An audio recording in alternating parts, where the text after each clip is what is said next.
संत माये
तुम्ही संत माय बाप गोपावंत. जरा पुढं सरकून बसा, थोडं थोडं पुढं सरका, नंतर सरकायची परिस्थिती नको, आताच पुढं सरका. नाही तर काय कृपावंत काय मी पतित कीर्तिवानू. अवतार तुम्हा धरावया कारण उद्धराया जन जड जीव. वाढावया सुख भक्ती भाव धर्म कुळाचार नाम विठोबाचे. अवतार तुम्हा धरावया कारण उद्धराया जन जड जीव. तुका म्हणे गुण चंदनाची अंगी तैसे तुम्ही जगी संत जन. अवतार तुम्हा धरावया कारण उद्धराया जन जड जीव.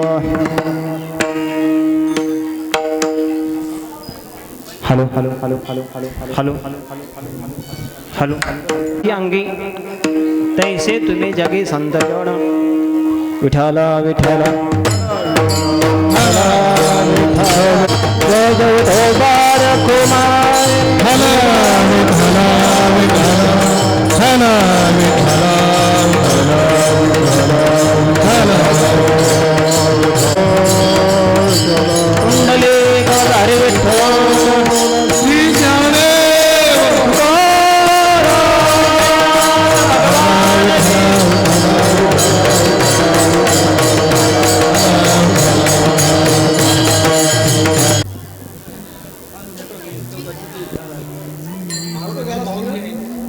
श्री कृपावंत कायमी पतित कीर्तिवानू. अवतार तुम्हा धरावया कारण उद्धराया जन जड जीव. पांडुरंगा करो प्रथम नमन.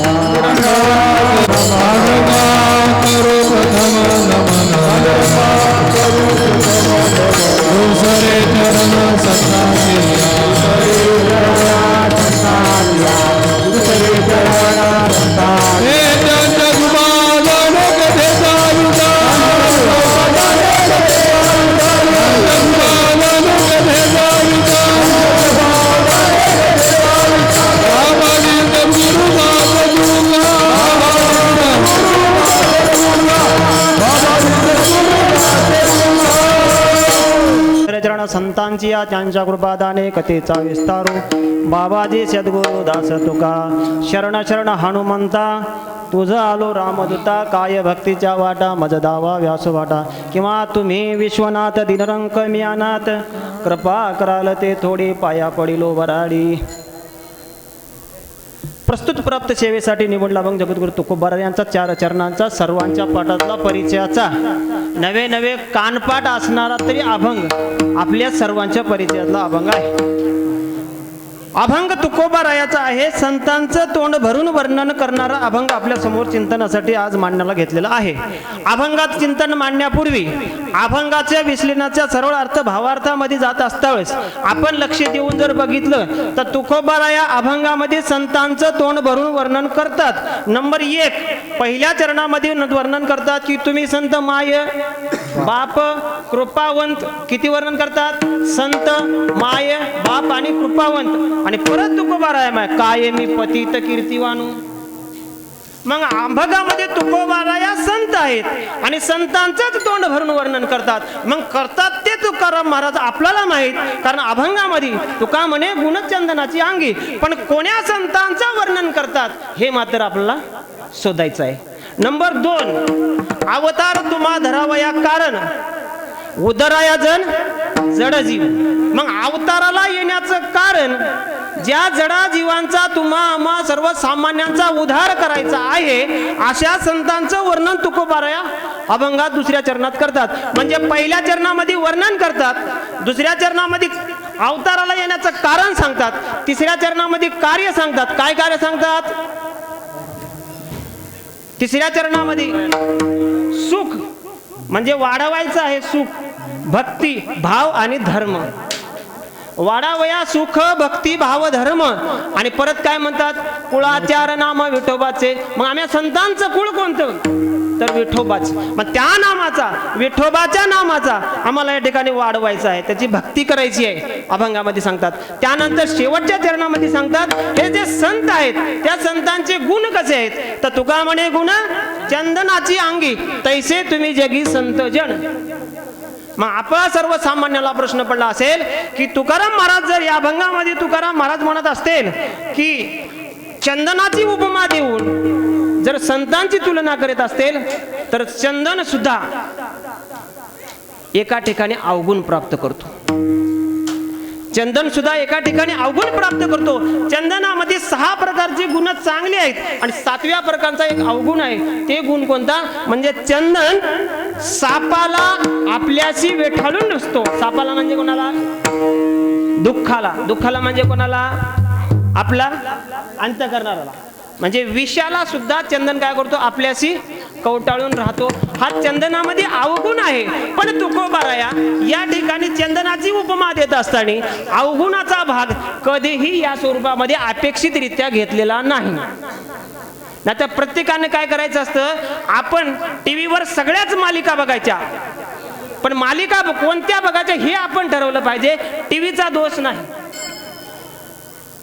आपल्याला प्रत्येकाला वाटतं आपल्या घरात ज्ञानोबाराया जन्माला यावं, आपल्याला प्रत्येकाला वाटतं तुकोबाराया जन्माला यावं, आपल्या प्रत्येकाला वाटतं आपल्या घरात भगवान बाबा जन्माला यावं. पण तुम्ही जर माझ्या नवऱ्याची बायको सिरियल बघितलं तर तुमच्या पोटी भगवान बाबा जन्माला येईल कसं?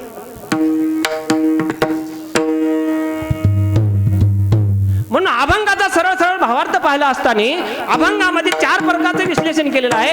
एक गुण, एक कार्य, एक अवतार आणि एक वर्णन. अभंगामध्ये सरळ सरळ भावार्थाचा विषय अशा पद्धतीचा आहे की पहिल्या ठिकाणी आपल्याला पहिल्या चरणामध्ये संतांचं तोंड बनवून वर्णन करतात, दुसऱ्यामध्ये संत जन्माला येण्याचं अवतार सांगतात, तिसऱ्यामध्ये त्यांनी काय करायचं ते कार्य सांगतात आणि चौथ्यामध्ये याच संतांच्या तुलना चंदनाच्या रोपासोबत किंवा वनस्पती सोबत केलेली आहे. विठाला विठाला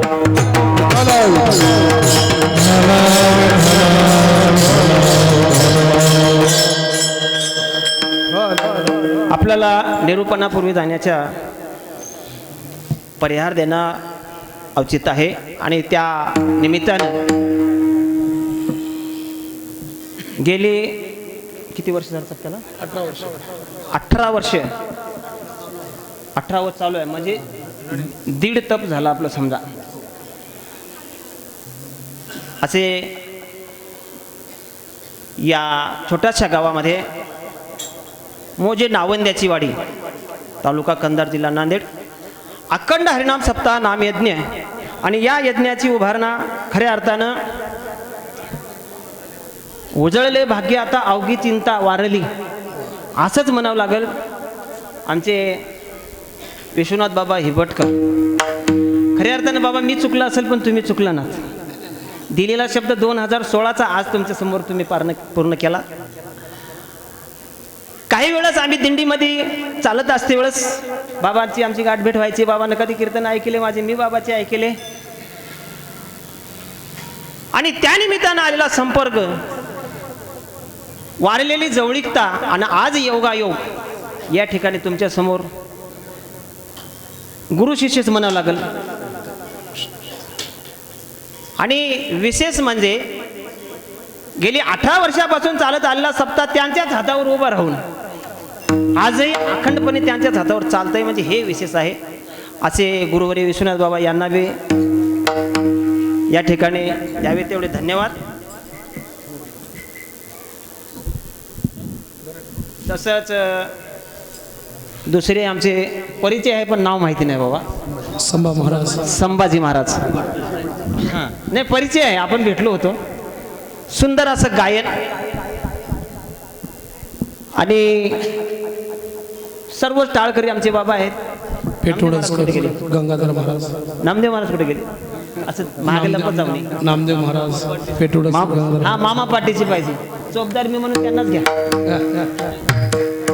अतिशय सुंदर असं खरंच मला परमार्थामध्ये मोठं करत असते वेळेस मामाचा खूप मोठा आधार मला होता. पण कधी कधी मला कंस मामाची आठवण यायची. पण आता तसं निघाले नाहीत. माझा मामा कंस मामा नाही निघाला.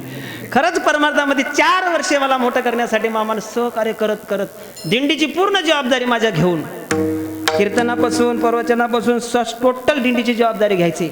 आणि मला म्हणायचे महाराज मी आहे तुम्ही टेन्शन घेत जाऊ नको. मग माझी ज्यावेळेस दिंडी चालायची आषाढी वारीची त्यावेळेस पूर्ण जबाबदारी मामानं घ्यायची आणि दिंडी चालवायची. मग अशा पद्धतीनं मामानं याच सप्त्यात नाही तर अनेक ठिकाणी मला सहकार्य केलं. मामाला द्यावे तेवढे धन्यवाद. आपले गायक इकडं काय नाव घागरदार पण शिक्षण शिका. 2001-2002च्या कालखंडामध्ये नांदेड जिल्ह्यामध्ये नंबर 1चा आलेला म्हणजे एकच गाव आहे ते वागदरवाडी. तिथं मिलिटरी मॅन होते 52. आणि मला आज ऐकायला भेटलेलं आहे तुमच्या एवढ्याशा छोट्याशा गावामध्ये प्रत्येक वर्षी 4 ते 5 पोरं पोलीसमध्ये जातात. त्या गावातल्या पोलीसवाल्याच्या वर्दीसाठी एकदा सर्वांनी टाळ्या वाजवा. कारण प्रत्येकाला ज्या वेळेस समाजामध्ये टिकायचं असेल त्यावेळेस आपल्याला आपलं कॅरेक्टर आपलं जीवन बनवावं लागतं तर समाजामध्ये टिकता येतं. आपला वंजारी समाज म्हणजे काय फार मोठा नाही आहे. खेड्यापाड्यात राहणारा समाज आहे. खेड्यापाड्यात राहणारे लोक आहात आपण. मग आपल्याला जर मोठं व्हायचं असेल तर आपल्याला आपली खंबीरता ताकद केली पाहिजे.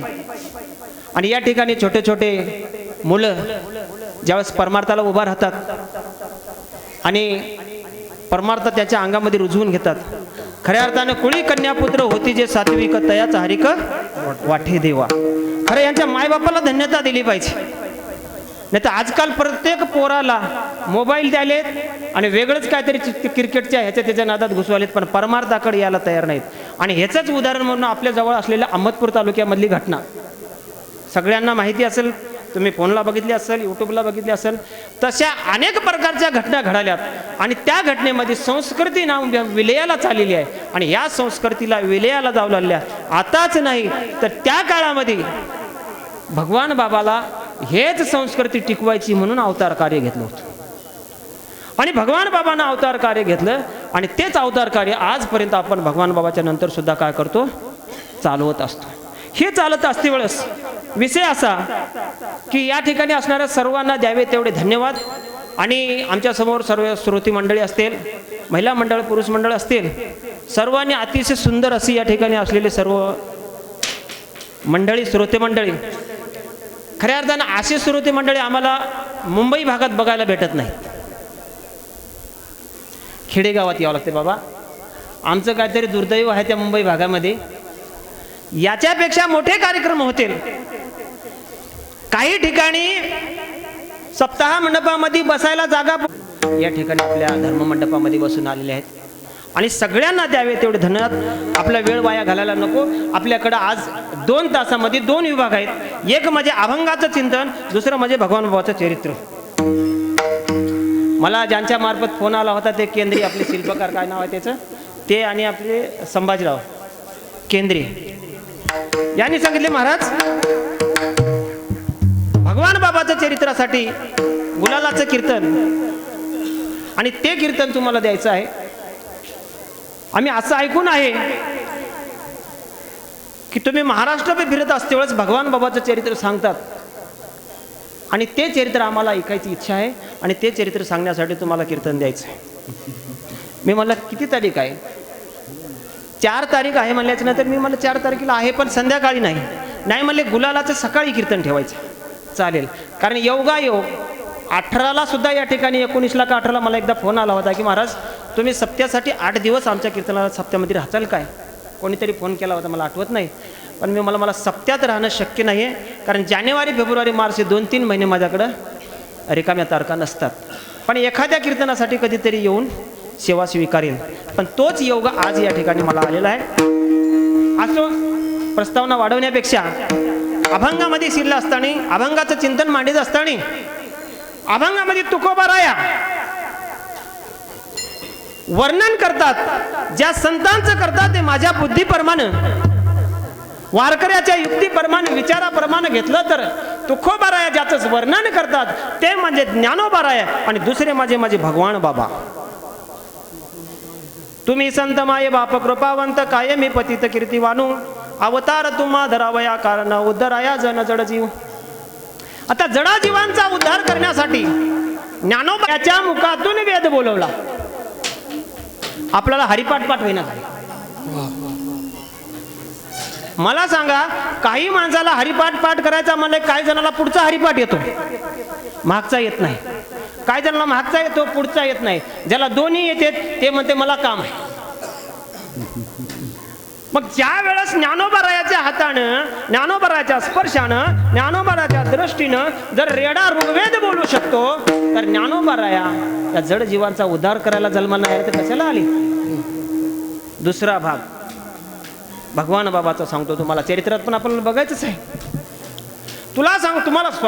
तुम्हाला सांगतो, ज्या वेळेस भगवान बाबांनी भगवान गडावून पैठणची दिंडी चालू केली आणि ही पैठणची दिंडी चालू करत असताना जालन्याच्या परिसरापाशी एक आपल्याच भगवान बाबाच्याच ह्याच्यामधली महिला बिचारी मानसिकतेनं ती वेडी झाली. वेडी, तिचं नाव भामाबाई. तिला लोक वेडी भामा म्हणायचे. मग वेडी भामा म्हणायची. ती सर्व आता वेडी म्हणल्याच्यानंतर तुम्हाला माहिती आहे, ती केस विस्कटायची, कपडे फाडून टाकायची, अंगावर कपडे राहू द्यायचे. जागेवर बसून घ्या, कोणी नारळ इकडे फोडू नका, इकडे दर्शनाला येऊ नका. प्रत्येकाने नारळ फोडून घासून त्या वेडी भामेला वेडी भामा असं म्हणायला लागले. आणि मग भगवान बाबा ज्यावेळेस दिंडी घेऊन पैठणला यायला लागले, सकाळची वेळ होती आणि वेडी होती, पण दिंडीच्या आजूबाजूने चालायची. इकडे लक्ष द्या. वेडी असून सुद्धा उद्धार होण्याची वेळ आल्याच्या नंतर काय होतं, ती वेडी होती पण वेडी असून सुद्धा दिंडीच्या बाजूने चालायची. सकाळी चालत असते वेळेस सोबतच्या वारकऱ्यांनी त्यांना दगड खिळे मारले आणि हकलून दिलं. वेडी भामेला हकलून दिलं, कारण निर्विस्त्र बाई, केस विस्कटलेली बाई, कपडे अंगावर न ठेवणारी बाई आपल्यामध्ये कशाला म्हणून लोकांनी तिला दूर केलं. दुपारचा मुक्काम झाला आणि दिंडी रात्रीच्या मुक्कामासाठी पुढे प्रस्थान झाली. रात्रीचा मुक्काम आहे त्या गावावर भगवान बाबा गेले पुढे थोडस आणि थोड्या वेळानं दिंडी आली तर दिंडीच्या मागे ती भामाबाई सुद्धा आली. आणि भामाबाई आल्याच्या नंतर येडीमूड झालेली भगवान बाबाच्या समोर भामाबाई आली, तर लोकांना वाटलं आता भगवान बाबाच्या समोर ही येडी नगड्या अवस्थेमध्ये उघड्या अवस्थेमध्ये जाईल, आणि म्हणून लोकांनी तिला धरलं, फरफटलं, ओढून टाकलं बाजूला. कोण दगड मारले, कोण खडे मारले, हाकलून द्यायचे प्रयत्न केले पण गेले नाही. आणि ही झालेली चलबिचल भगवान बाबाच्या कानापर्यंत गेली. आणि भगवान बाबा म्हणले काय झालं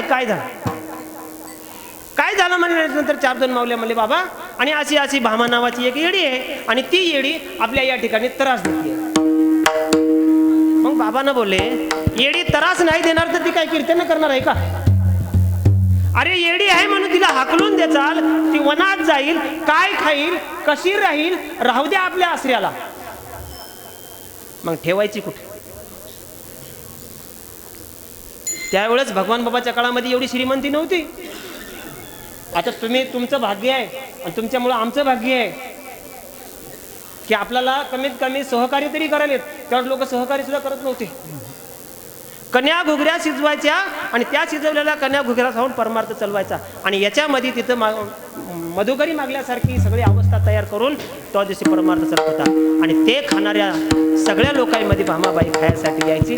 भामाबाईला धरलं आणि भामाबाईच्या अंगावर 2-4 माई माऊलीनं काय केलं, एखादं आपलं ते उपरणं म्हणा काय म्हणा जे महिलांकडे असतं कपडा, ते कपडा तिच्या अंगाला गुंडाळला, धरून ठेवलंय. बाबांना बोलले तिला इकडं आणा. त्याच अवस्थेमध्ये 4 मावल्याने तिला भगवान बाबाच्या समोर आलं. मग भगवान बाबाला त्यावेळेस काही एर्टिका गाडी नव्हती. आज मी एर्टिका गाडीमध्ये आलो, बसायला गादी नव्हती. मग आज असणाऱ्या भगवान बाबाच्या सगळ्या साधकांची भगवान बाबाच्या कृपा आशीर्वादानं काय अवस्था आहे, एवढा कृपा आशीर्वाद आज आमच्यावर आहे. मग त्यावेळेस भगवान बाबानं जे सहन केलं त्याच्यामध्ये भगवान बाबाकडे बसायला घोंगडी, पाठीला एक चादर आणि 1-2-3 कपडे असं सोबत राहायचे. 2 साधक मंडळी राहायचे. आणि ती बाई भगवान बाबाकडे टक लावून बघायला लागली. येडी भामा त्या येडी भामाच्या अंगावर टाकलेलं चादर घेतली आणि चादर घेऊन गुंडाळून खाली बसली. जेवणं झाले, येडी भामानं जेवलं आणि तशीच ती चादर घेऊन निघाली. महाराज, चादराचा स्पर्श भगवान बाबाच्या चादराचा स्पर्श झाला आणि येडी भगवान बाबाच्या समोर उभा राहिलेली भामाबाई, येडीचं संपलं आणि एक भामाबाई कीर्तनकार झाली.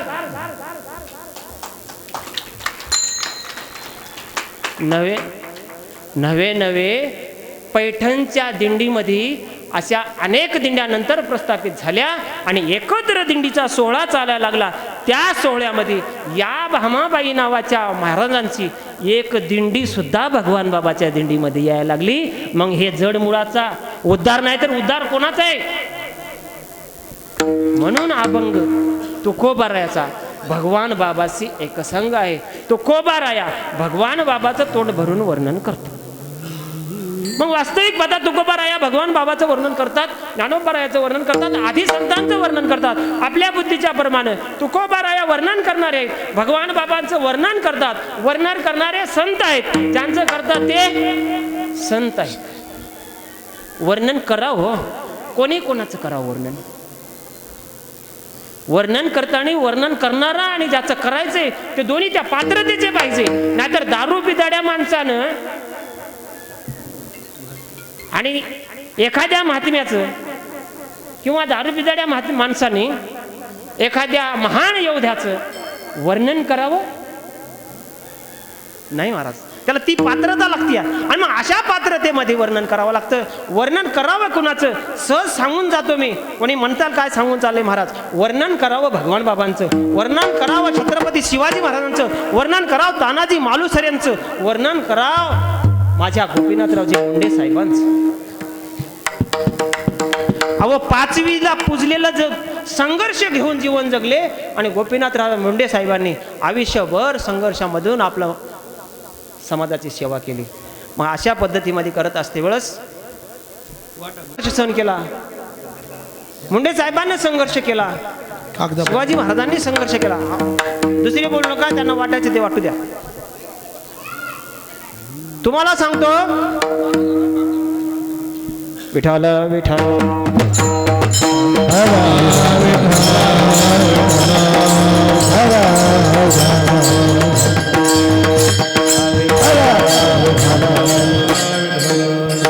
व्यक्ती आणि ज्याचं करायचंय त्या दोघांच्या पात्रतेमुळे वर्णन करावा. नाही तर वर्णन करायला केंद्रे महाराजाच्या सारख्या माणसाचं वर्णन तुम्ही करू नये. कारण केंद्रे महाराज हा महाराज नाही, आजकाल फक्त बुवा पदवी लावून घेतलेली आहे महाराजांनी.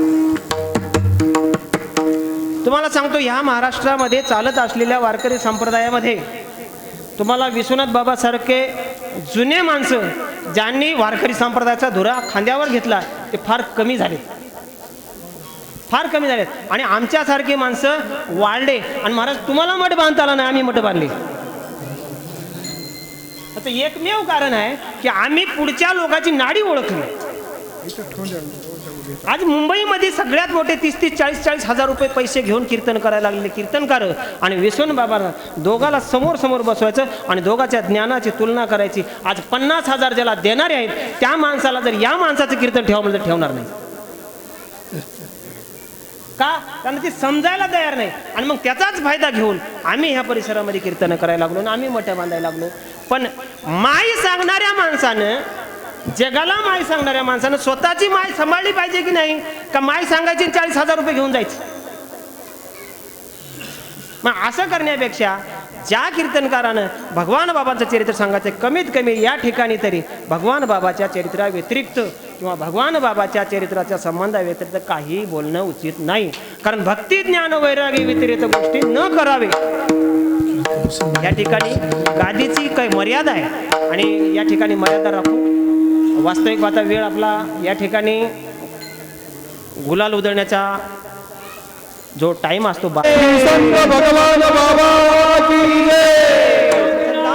मूर्तीनाथ मोरोबा महाराज की जय.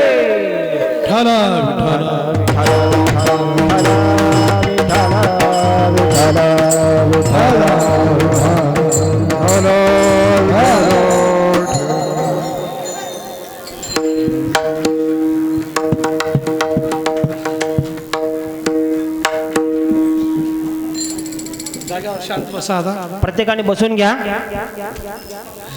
सर्वांना विनंती आहे, बसून घ्या. तुम्ही संत माय बाप कृपावंत कायमे पतित कीर्तिवंत असे. वास्तविक स्वतःचं किंवा समाजाचं तुमचं मांडण्याची या ठिकाणी गरज नाही, ते मांडू बी नाही. पण जर एखादं कार्य चांगलं आपल्याकडून घडलं असेल आणि ते तुमच्या सर्वांच्या हिताचं असेल तर ते सांगायला हरकत नाही. तुम्हाला सांगून जातो, ज्ञानोबा रायांनी रेडा बोलवला हे मी बघितलं नाही ना, तुम्ही बघितलं नाही, पण रेडा बोलला हे आपण मान्य केलं. का तर संतांचे शब्द आहेत, संतांचं चरित्र आहे. तुम्हाला सांगून सांगतो, ज्ञानोबा रायांनी रेडा बोलवला यात काहीच नवल नाही. ज्ञानोबा रेडा बोलू शकतात, ह्याचं उदाहरण मी स्वतःच आहे. माझ्यासारखा रेडा ज्ञानोबा रायाच्या दारात गेल्यावर ज्ञानोबा रायानं त्याला कीर्तनकार कसं केलं सांगतो मी. वास्तविक मोठेपणा सांगायची गरज नाही, मी काय कुठला जाऊन कीर्तनकार शिकलेला महात्मा नाही. भगवान बाबांची झालेली कृपा, आमच्या कारभाऱ्यांची भगवानगडावरची झालेली कृपा, नामदेव बाबाची झालेली कृपा आणि संतांची संगत, त्याच्यातून मिळाला आशीर्वाद, प्रसाद आणि ज्ञानोबा रायांचा कृपा.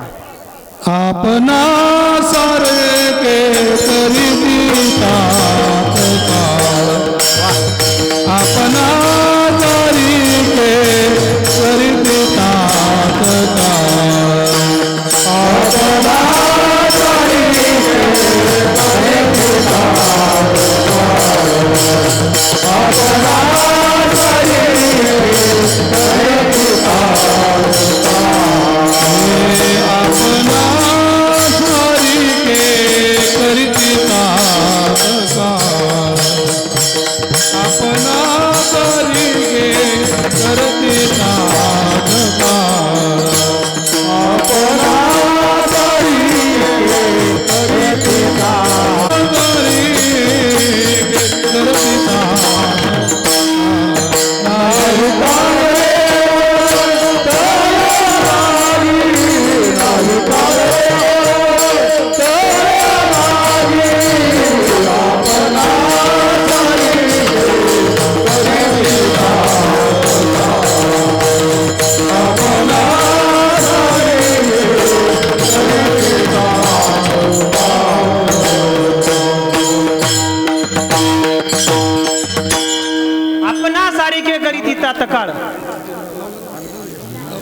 ज्या वेळेस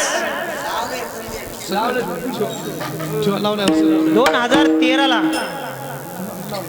ह्या संसाराच्या दुःखातून, अत्यंत दुःखातून गांजल्याच्या नंतर असं वाटत होतं की हे आयुष्यामध्येच नकोच मी राहायला, हे जीवनामध्येच राहायला नको, एवढा संसाराचा त्रासच नको मला. म्हणून माझं काय झालं, विधिविघ्न प्राप्त झालं आणि हा संसारच मला नको या अवस्थेला गेलो. आणि याच्यामधून गेल्याच्या नंतर मग काय करायचं, सहज चला म्हणे आळंदीला जाऊ. माऊलीच्या दारात गेलो. माय बाप इंद्रायणीमध्ये दर्शन घेतलं, हातपाय धुतले, माऊलीच्या समोर गेलो. आणि माऊलीच्या समोर गेल्याच्या नंतर माऊलीच्या समोरच्या मेन दरवाजापाशी त्या ठिकाणी आता एक मोठा घंटा बांधला, तुम्ही आम्ही बघितलाय सर्वांनी. त्या ठिकाणी गेलो आणि माऊलीच्या समोर लोटांगण घातलं आणि माऊलीला बोललो, माऊली आता सांभाळ करावा, आता मी राहणार नाही, मला नाहीच नाही आहे. आता तुम्हाला सांभाळायचं असलं तर सांभाळ करा, नाही तर आता मला जीवन राहायचं नाही, मला जीवनात राहायचं नाही. माय बाप हो, तुम्हाला सांगतो, ज्या वेळेस मी लोटांगण घालत होतो त्यावेळेस कोणीतरी माझ्या पाठीवर हात टाकला आणि मला उठले, उठ उठ म्हणले. कोण आहेस, काय झालं, उठ. महाराज उठल्याच्या नंतर त्यांनी बाजूला घेतलं आणि त्याच वेळेस मला जोग महाराज संस्थेमध्ये घेऊन गेले आणि जोग महाराज संस्थेमध्ये जेवायला घातलं. जोग महाराज संस्थेमध्ये थांबवल्याच्या नंतर ज्या व्यक्तीनं मला जोग महाराज संस्थेमध्ये नेऊन सांगितलं, या ठिकाणी तुमची व्यवस्था होईल, तू इथं राहा. आणि मग छोटे कदम माऊली त्यावेळेस ते शिकवत होते, चांगले कीर्तनकार झाले होते. मोठे कदम माऊली, छोटे कदम माऊली, तुकाराम महाराज गुट्टे अशाच्या सानिध्यामध्ये मी राहिलो. आणि इथं ठेवल्याच्या नंतर त्या महात्म्यांनी तिथून गेले आणि गेल्याच्या नंतर मी अनेक वेळा विचारलं, मला इथं कोण आणून सांगितलं आणि कोण आणून सोडे, तर आतापर्यंतही मला तो माणूस भेटला नाही, आतापर्यंत भेटला नाही. आणि मला आतापर्यंतही सांगितलं नाही की तुम्हाला इथं कोण आणून ठेवलं होतं, कोण आणून सांगितलं होतं. मग मला सांगा, ज्या संसारामध्ये गांजल्याच्या नंतर, ज्या संसाराच्या त्रासाला वैतागल्याच्या नंतर जर माऊलीला शरण गेला, माऊलीला दुःख सांगितलं, तर माऊलीनं महाराजांना म्हणल्यासारखं करती तात्काळ, अहो 1 मिनिटाचा सुद्धा वेळ दिला नाही. आणि त्याच्यापासून फक्त 6 महिन्यामध्ये मी स्वतः पहिलं कीर्तन रायगड जिल्ह्यामध्ये कामत या गावला केलं.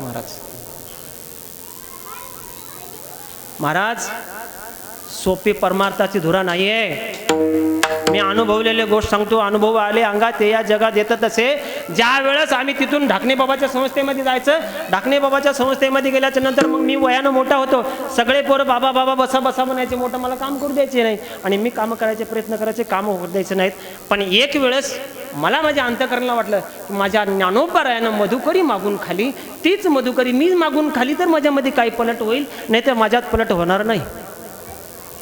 मोशी या गावापाशी जाऊन सायकलवर जाऊन ज्यावेळेस मधुकरी मागून आणली आणि मधुकरी मागून आणल्याच्या नंतर त्या मधुकरीचे वाटे करून घेतले. इकडे साध्या भाषेमध्ये सांगायचं आणि खऱ्या अर्थानं हे वाटे भाषा अलीकडे आपण वेगळ्या ह्या शब्दाला लावतो, पण वाटे भाषा हे मधुकरी मागण्याच्या नंतर वाटे केल्यानंतर ते वारकऱ्याच्या त्या पोराने वाटून घ्यायचं असतं आणि खायचं असतं. आणि ज्या वेळेस भीक मागून मधुकरी मागून आणून खालं आणि आळंदीची नगर प्रदक्षिणा केली आणि इंद्रायणीच्या तीरामध्ये स्नान केलं, त्यावेळेसच माऊलीची कृपा कोणावर होती ते मला अनुभव आहे. महाराज एकही त्याच्यानंतर माझ्या व्यक्तीला दुःख आलं नाही आणि मी आज ह्या पात्रतेपर्यंत पोहोचलो. ही कृपा माझ्या ज्ञानोबारायाची आहे.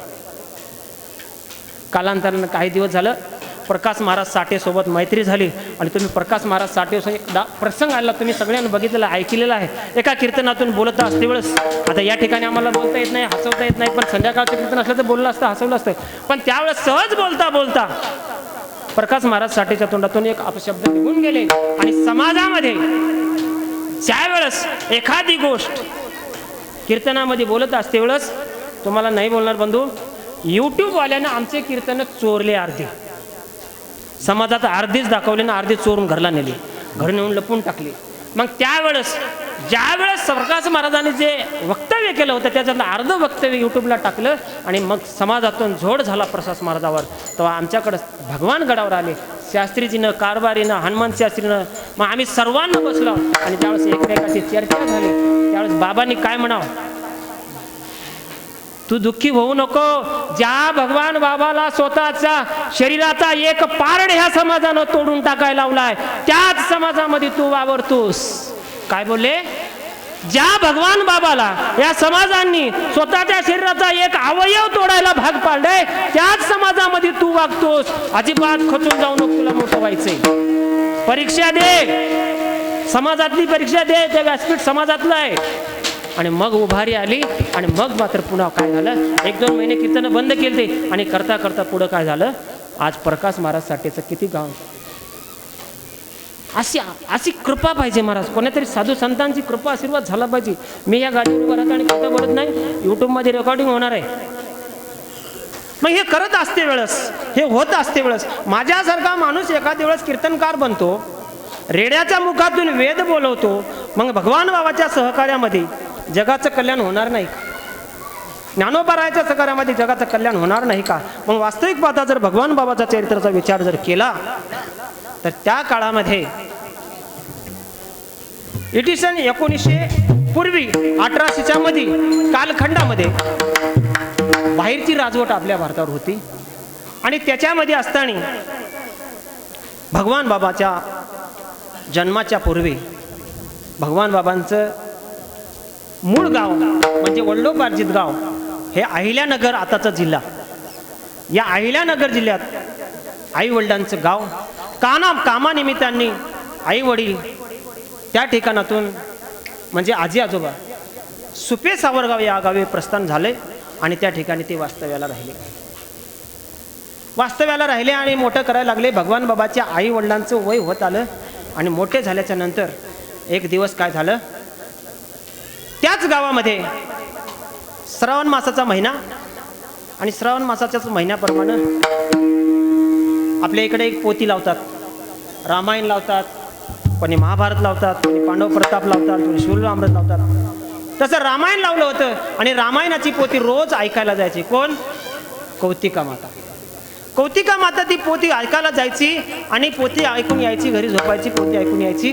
आणि मग मात्र त्याच कालखंडामध्ये तुबाजी बाबा म्हणजेच भगवान बाबांचे वडील एका दिवशी असंच कीर्तन ऐकायला बाहेर गेले आणि बाहेरच्या गावाला कीर्तन ऐकून वापस येण्यासाठी वेळ झाला. तोपर्यंत माझ्या कौतुका आईनं ते पोथी वाचली आणि पोथीमध्ये विषय असा होता त्या दिवशीचा की अंजनीनं फळ ग्रहण केलं आणि त्याच्यापासून दीप असा सूर्य उदयासारखा एक महान रत्न हनुमंतराया जन्माला आला.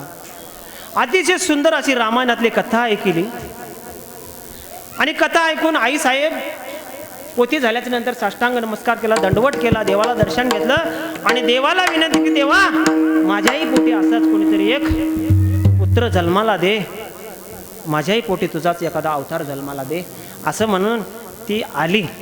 आणि घरला आल्याच्या नंतर आई साहेब घरात आल्या, घरात येऊन झोपी गेल्या आणि झोपी गेल्याच्या नंतर तिकून तुबाजी पाटलाला यायला वेळ लागला आणि त्याच मध्ये माझ्या आई साहेबाला स्वप्न पडलं आणि आई साहेबाला स्वप्न पडलं आणि स्वप्नामध्ये आई साहेब बघत आहेत एखादा महात्मा येतोय, एखादं फळ आहे आणि ते फळ घेऊन महात्मा दारात उभं राहतात, भिक्षान दे माई असा आवाज करतात आणि माझी आई स्वप्नामध्ये उठून जाऊन भिक्षा द्यायला त्या महात्म्याकडे जाते, भिक्षा प्रदान करते, भिक्षा देते आणि भिक्षा दिल्याच्या नंतर त्याच महात्म्यानं आईच्या पदरामध्ये एक फळ दिलं. आईच्या पदरामध्ये एक फळ दिलं आणि आईला सांगितलं की आई ए बाई तू फळ खा, हा भगवंताचाच प्रसाद आहे. मग आईने ते फळ घेतलं आणि परत आई येऊन घरात झोपली. वास्तविक हा स्वप्नामधला भाग आहे. आई पलंगावर झोपलेली होती, बाजूवर झोपलेली होते आणि हा सगळा भास स्वप्नामध्ये चालत होता आणि स्वप्नामध्ये चालत असताना अचानक स्वप्नातून जागृती आली आणि स्वप्न संपलं आणि दारावर थाप. कोणाची? तुबाजी पाटलाची. स्वप्न संपलं, दादा तुबाजी पाटलाची साप आपली थाप ऐकली, आले माझे मालक आले, माझे नवरोबा आले, माझे घरमालक आले, माझे धनी आले, म्हणून ती दार काढली.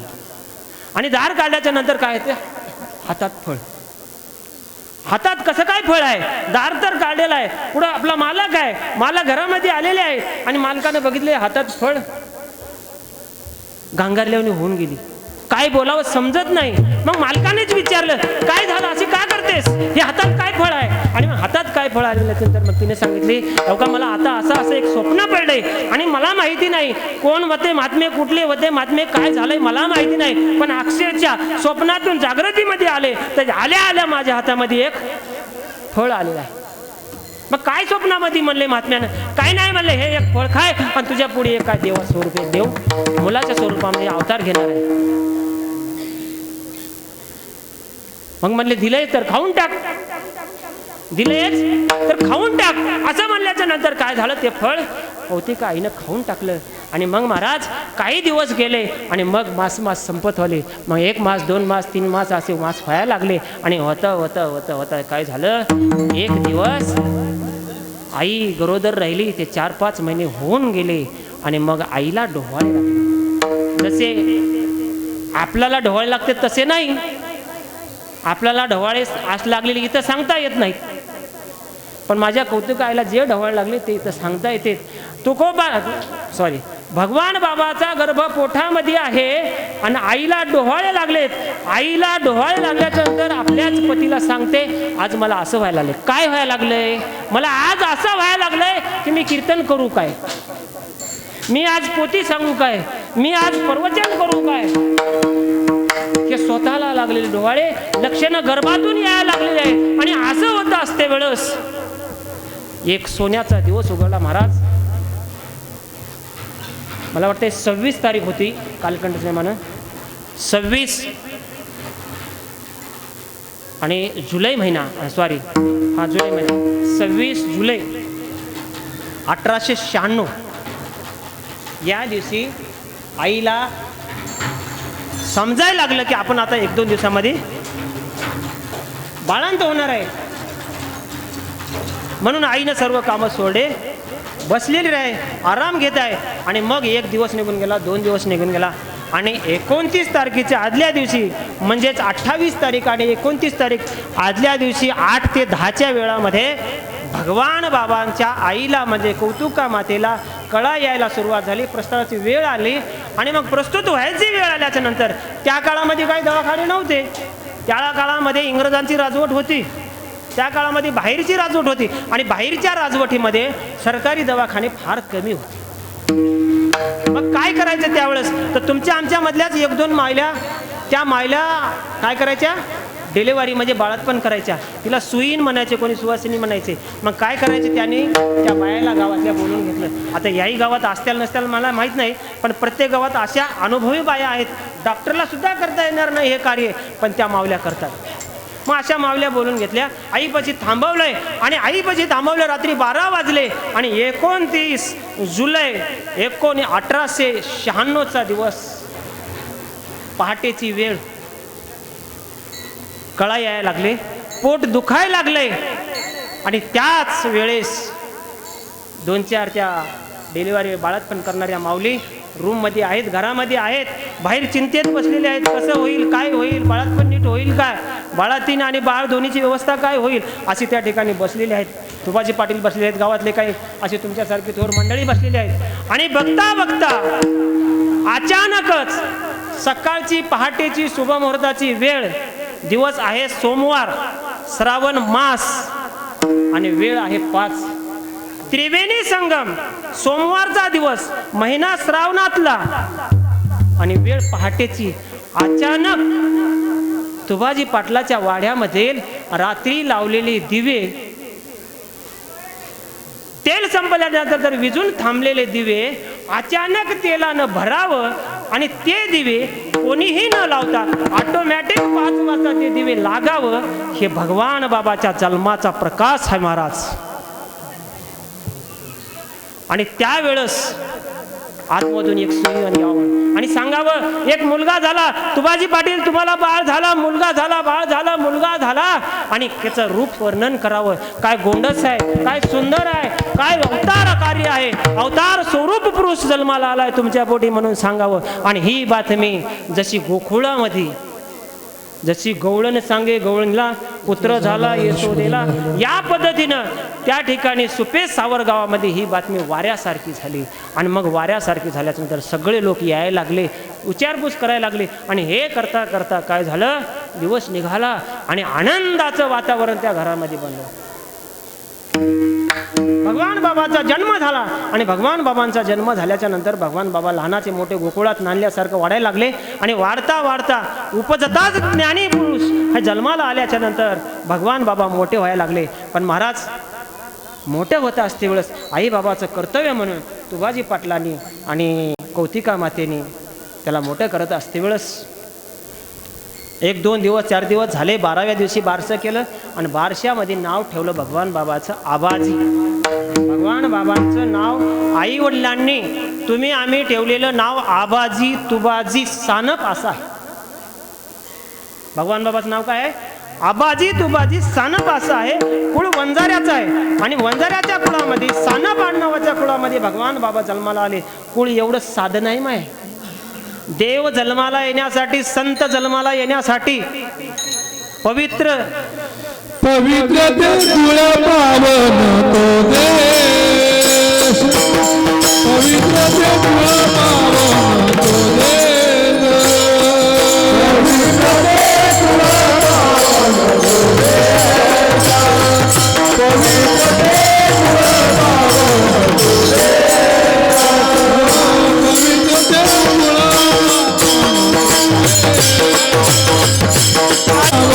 तो देश, पवित्र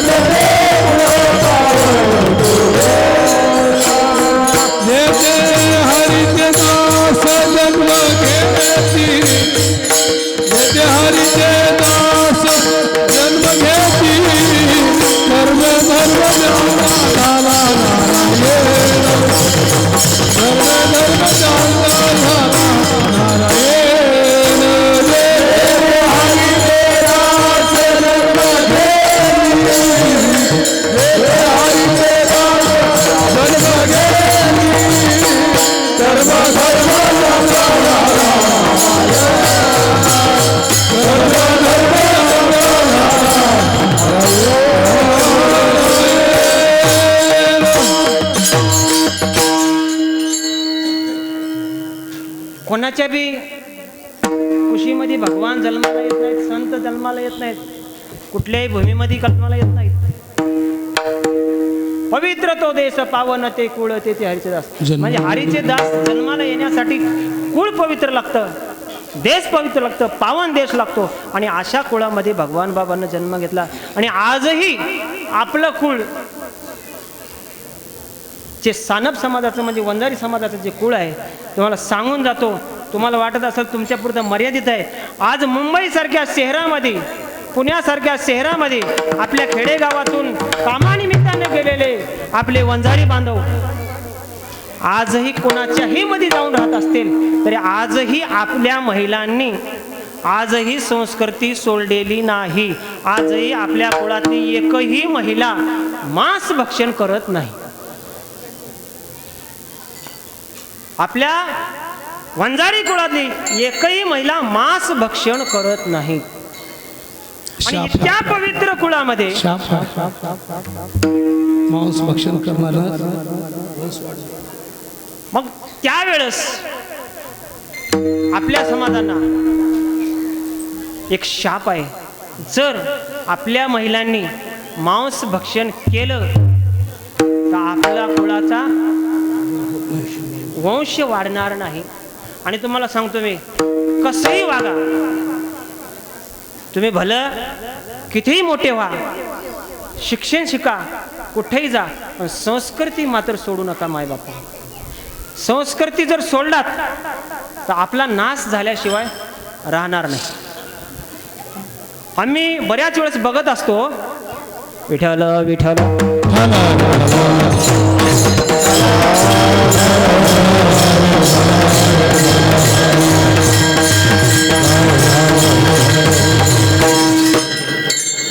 असो आपला विषय वालीकडे जाईल. भगवान बाबांचा जन्म झाला, भगवान बाबा मोठे व्हायला लागले आणि मोठे होता होता काय झालं 2-4 वर्षाचे झाले.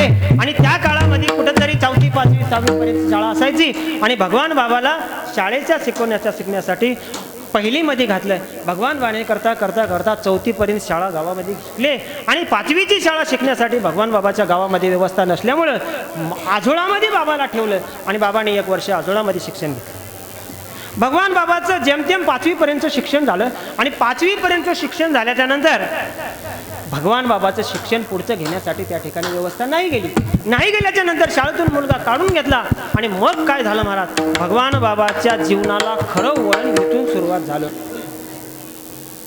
आणि भगवान बाबा वयाच्या 10 ते 12 वर्षापर्यंत आल्याच्या नंतर भगवान बाबा ढोरे गुरे चारायला ढोरे गुरे घेऊन गावातल्या मुलासोबत शेतामध्ये गेले. आणि शेतामध्ये गेल्यानंतर पावसाळ्याचे दिवस, कार्तिक मास सुरुवात झाला. आणि कार्तिक वारीची दिंडी दिघोळकर बाबांची म्हणजेच गीते बाबा दिघोळकर यांची दिंडी त्या ठिकाणातून पंढरीसाठी जायला लागली. आणि पंढरीच्या परमात्म्याला भेटण्यासाठी भजन करत करत वारकरी मंडळी सगळी दिंडी त्या ठिकाणातून जायला लागल्या. आणि हे बिचारा लेकरू आबाजी एका दगडावर बसलेलं आहे. आणि आबाजीने त्या दिंडीकडे बघितलंय. गावाच्या शेजारून असं डोंगरातून जायला लागलेली आहे. आणि जात असते वेळेस पताके चाललेले आहेत, विनेकरी आहे, गाजे भजन चाललेलं आहे, मृदंग वाजत आहे आणि सगळे पंढरपुराकडे जात आहे. भगवान बाबानं म्हणजेच आबाजीनं, शब्द लक्षात ठेवायचा, आबाजीनं काय केलं, त्याच ठिकाणातून त्या दगडावर उठले, ढोरं गुरं सोडले आणि दिंडीमध्ये गेल्याच्या नंतर दिंडीमध्ये वारकऱ्याला पायात पडले, दर्शन घेतले. आणि मी येऊ का, पंढरीला चालत तुम्ही म्हणे, मग पंढरपूरचा पांडुरंग आहे, मग पांडुरंगाचं मला दर्शन घेऊन देताल का, माझ्यासोबत मी तुमच्यासोबत येऊ का, अशी विनंती केल्यानंतर त्यांनी सांगितले चला, आम्हाला काय, चला तुम्ही पण. भगवान बाबाला म्हणजेच आबाजीला त्या ठिकाणातून दिंडीमध्ये त्यांनी घेऊन गेलं. मग वास्तविक पाहता ढोरं गुरं कुठं सोडले, शेतामध्ये. आणि वयाच्या 10 वर्षावर 12च्या वर्षाच्या वयामध्ये भगवान बाबांनी पहिली वारी पंढरपूरची पायी पायी केली. महाराज दिघोळकर बाबाच्या सानिध्यामध्ये पंढरपूरला गेले, वाळवंटात गेले, चंद्रभागेचं स्नान केलं आणि स्नान करून दर्शन रांगेमध्ये लागली. दर्शन झालं, पांडुरंगाचं दर्शन झालं, बाहेर आले. एकादशीचा दिवस होता, एकादशीचा दिवस झाला, रात्रीचं कीर्तन झालं, जागर कीर्तन झालं. आणि सकाळी दुसऱ्या दिवशी दुवादश झाली. आणि दुवादशीच्या दिवशी सकाळी सकाळी भगवान बाबाला या परमार्थाची भगवंताची ओढ वाढली. पण भगवान बाबांच्या लक्षात आलं की माळ घातल्याशिवाय भगवंताची भक्ती करणं कठीण होती आहे. उदाहरण द्यायचं झालं तर तुम्ही आम्ही किती जरी म्हणलो आम्ही भगवंताचा दास आहे, पण भगवंताची माळ जर गळ्यात नसेल तर तुम्ही भगवंताचे दासत्वापर्यंत पोहोचू शकत नाही. काही म्हणतात आमच्या मनाची माळ आहे, घरात ठेवून येऊन चुलीपशी तुझं मन. माय माऊली हो, तुम्हाला सांगतो, तुम्ही कितीही चांगला संसार करा, लहानपणापासून शिक्षण घ्या, कलेक्टर व्हा, इंजिनियर व्हा, आणि तुम्ही लग्नच करू नका आणि समाजाला सांगा मी फार मोठा संसार केलाय. तुमच्या गळ्यामध्ये कोणाच्या तरी नावाचं मंगळसूत्र बांधल्याशिवाय, कपाळाला कुंकवाचा टिळा लावल्याशिवाय तुम्ही भलाही फाटका संसार करा, पण तुम्ही समाजाला मोठेपणानं सांगू शकता की मी याचा संसार कराले. माळच गळ्यात नाही निघाले, मी पंढरपूरचा वारकरी आहे. होय होय वारकरी,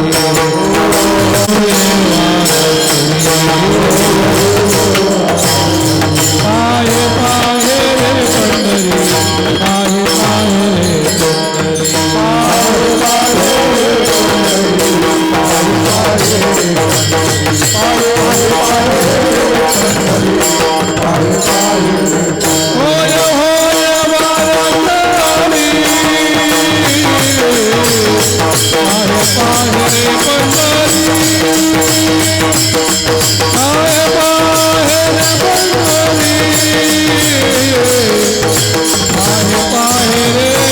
पंढरी,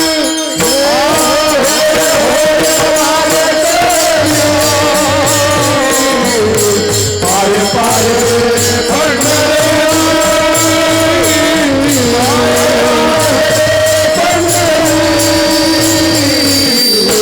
पाये पाये रे पंढरी,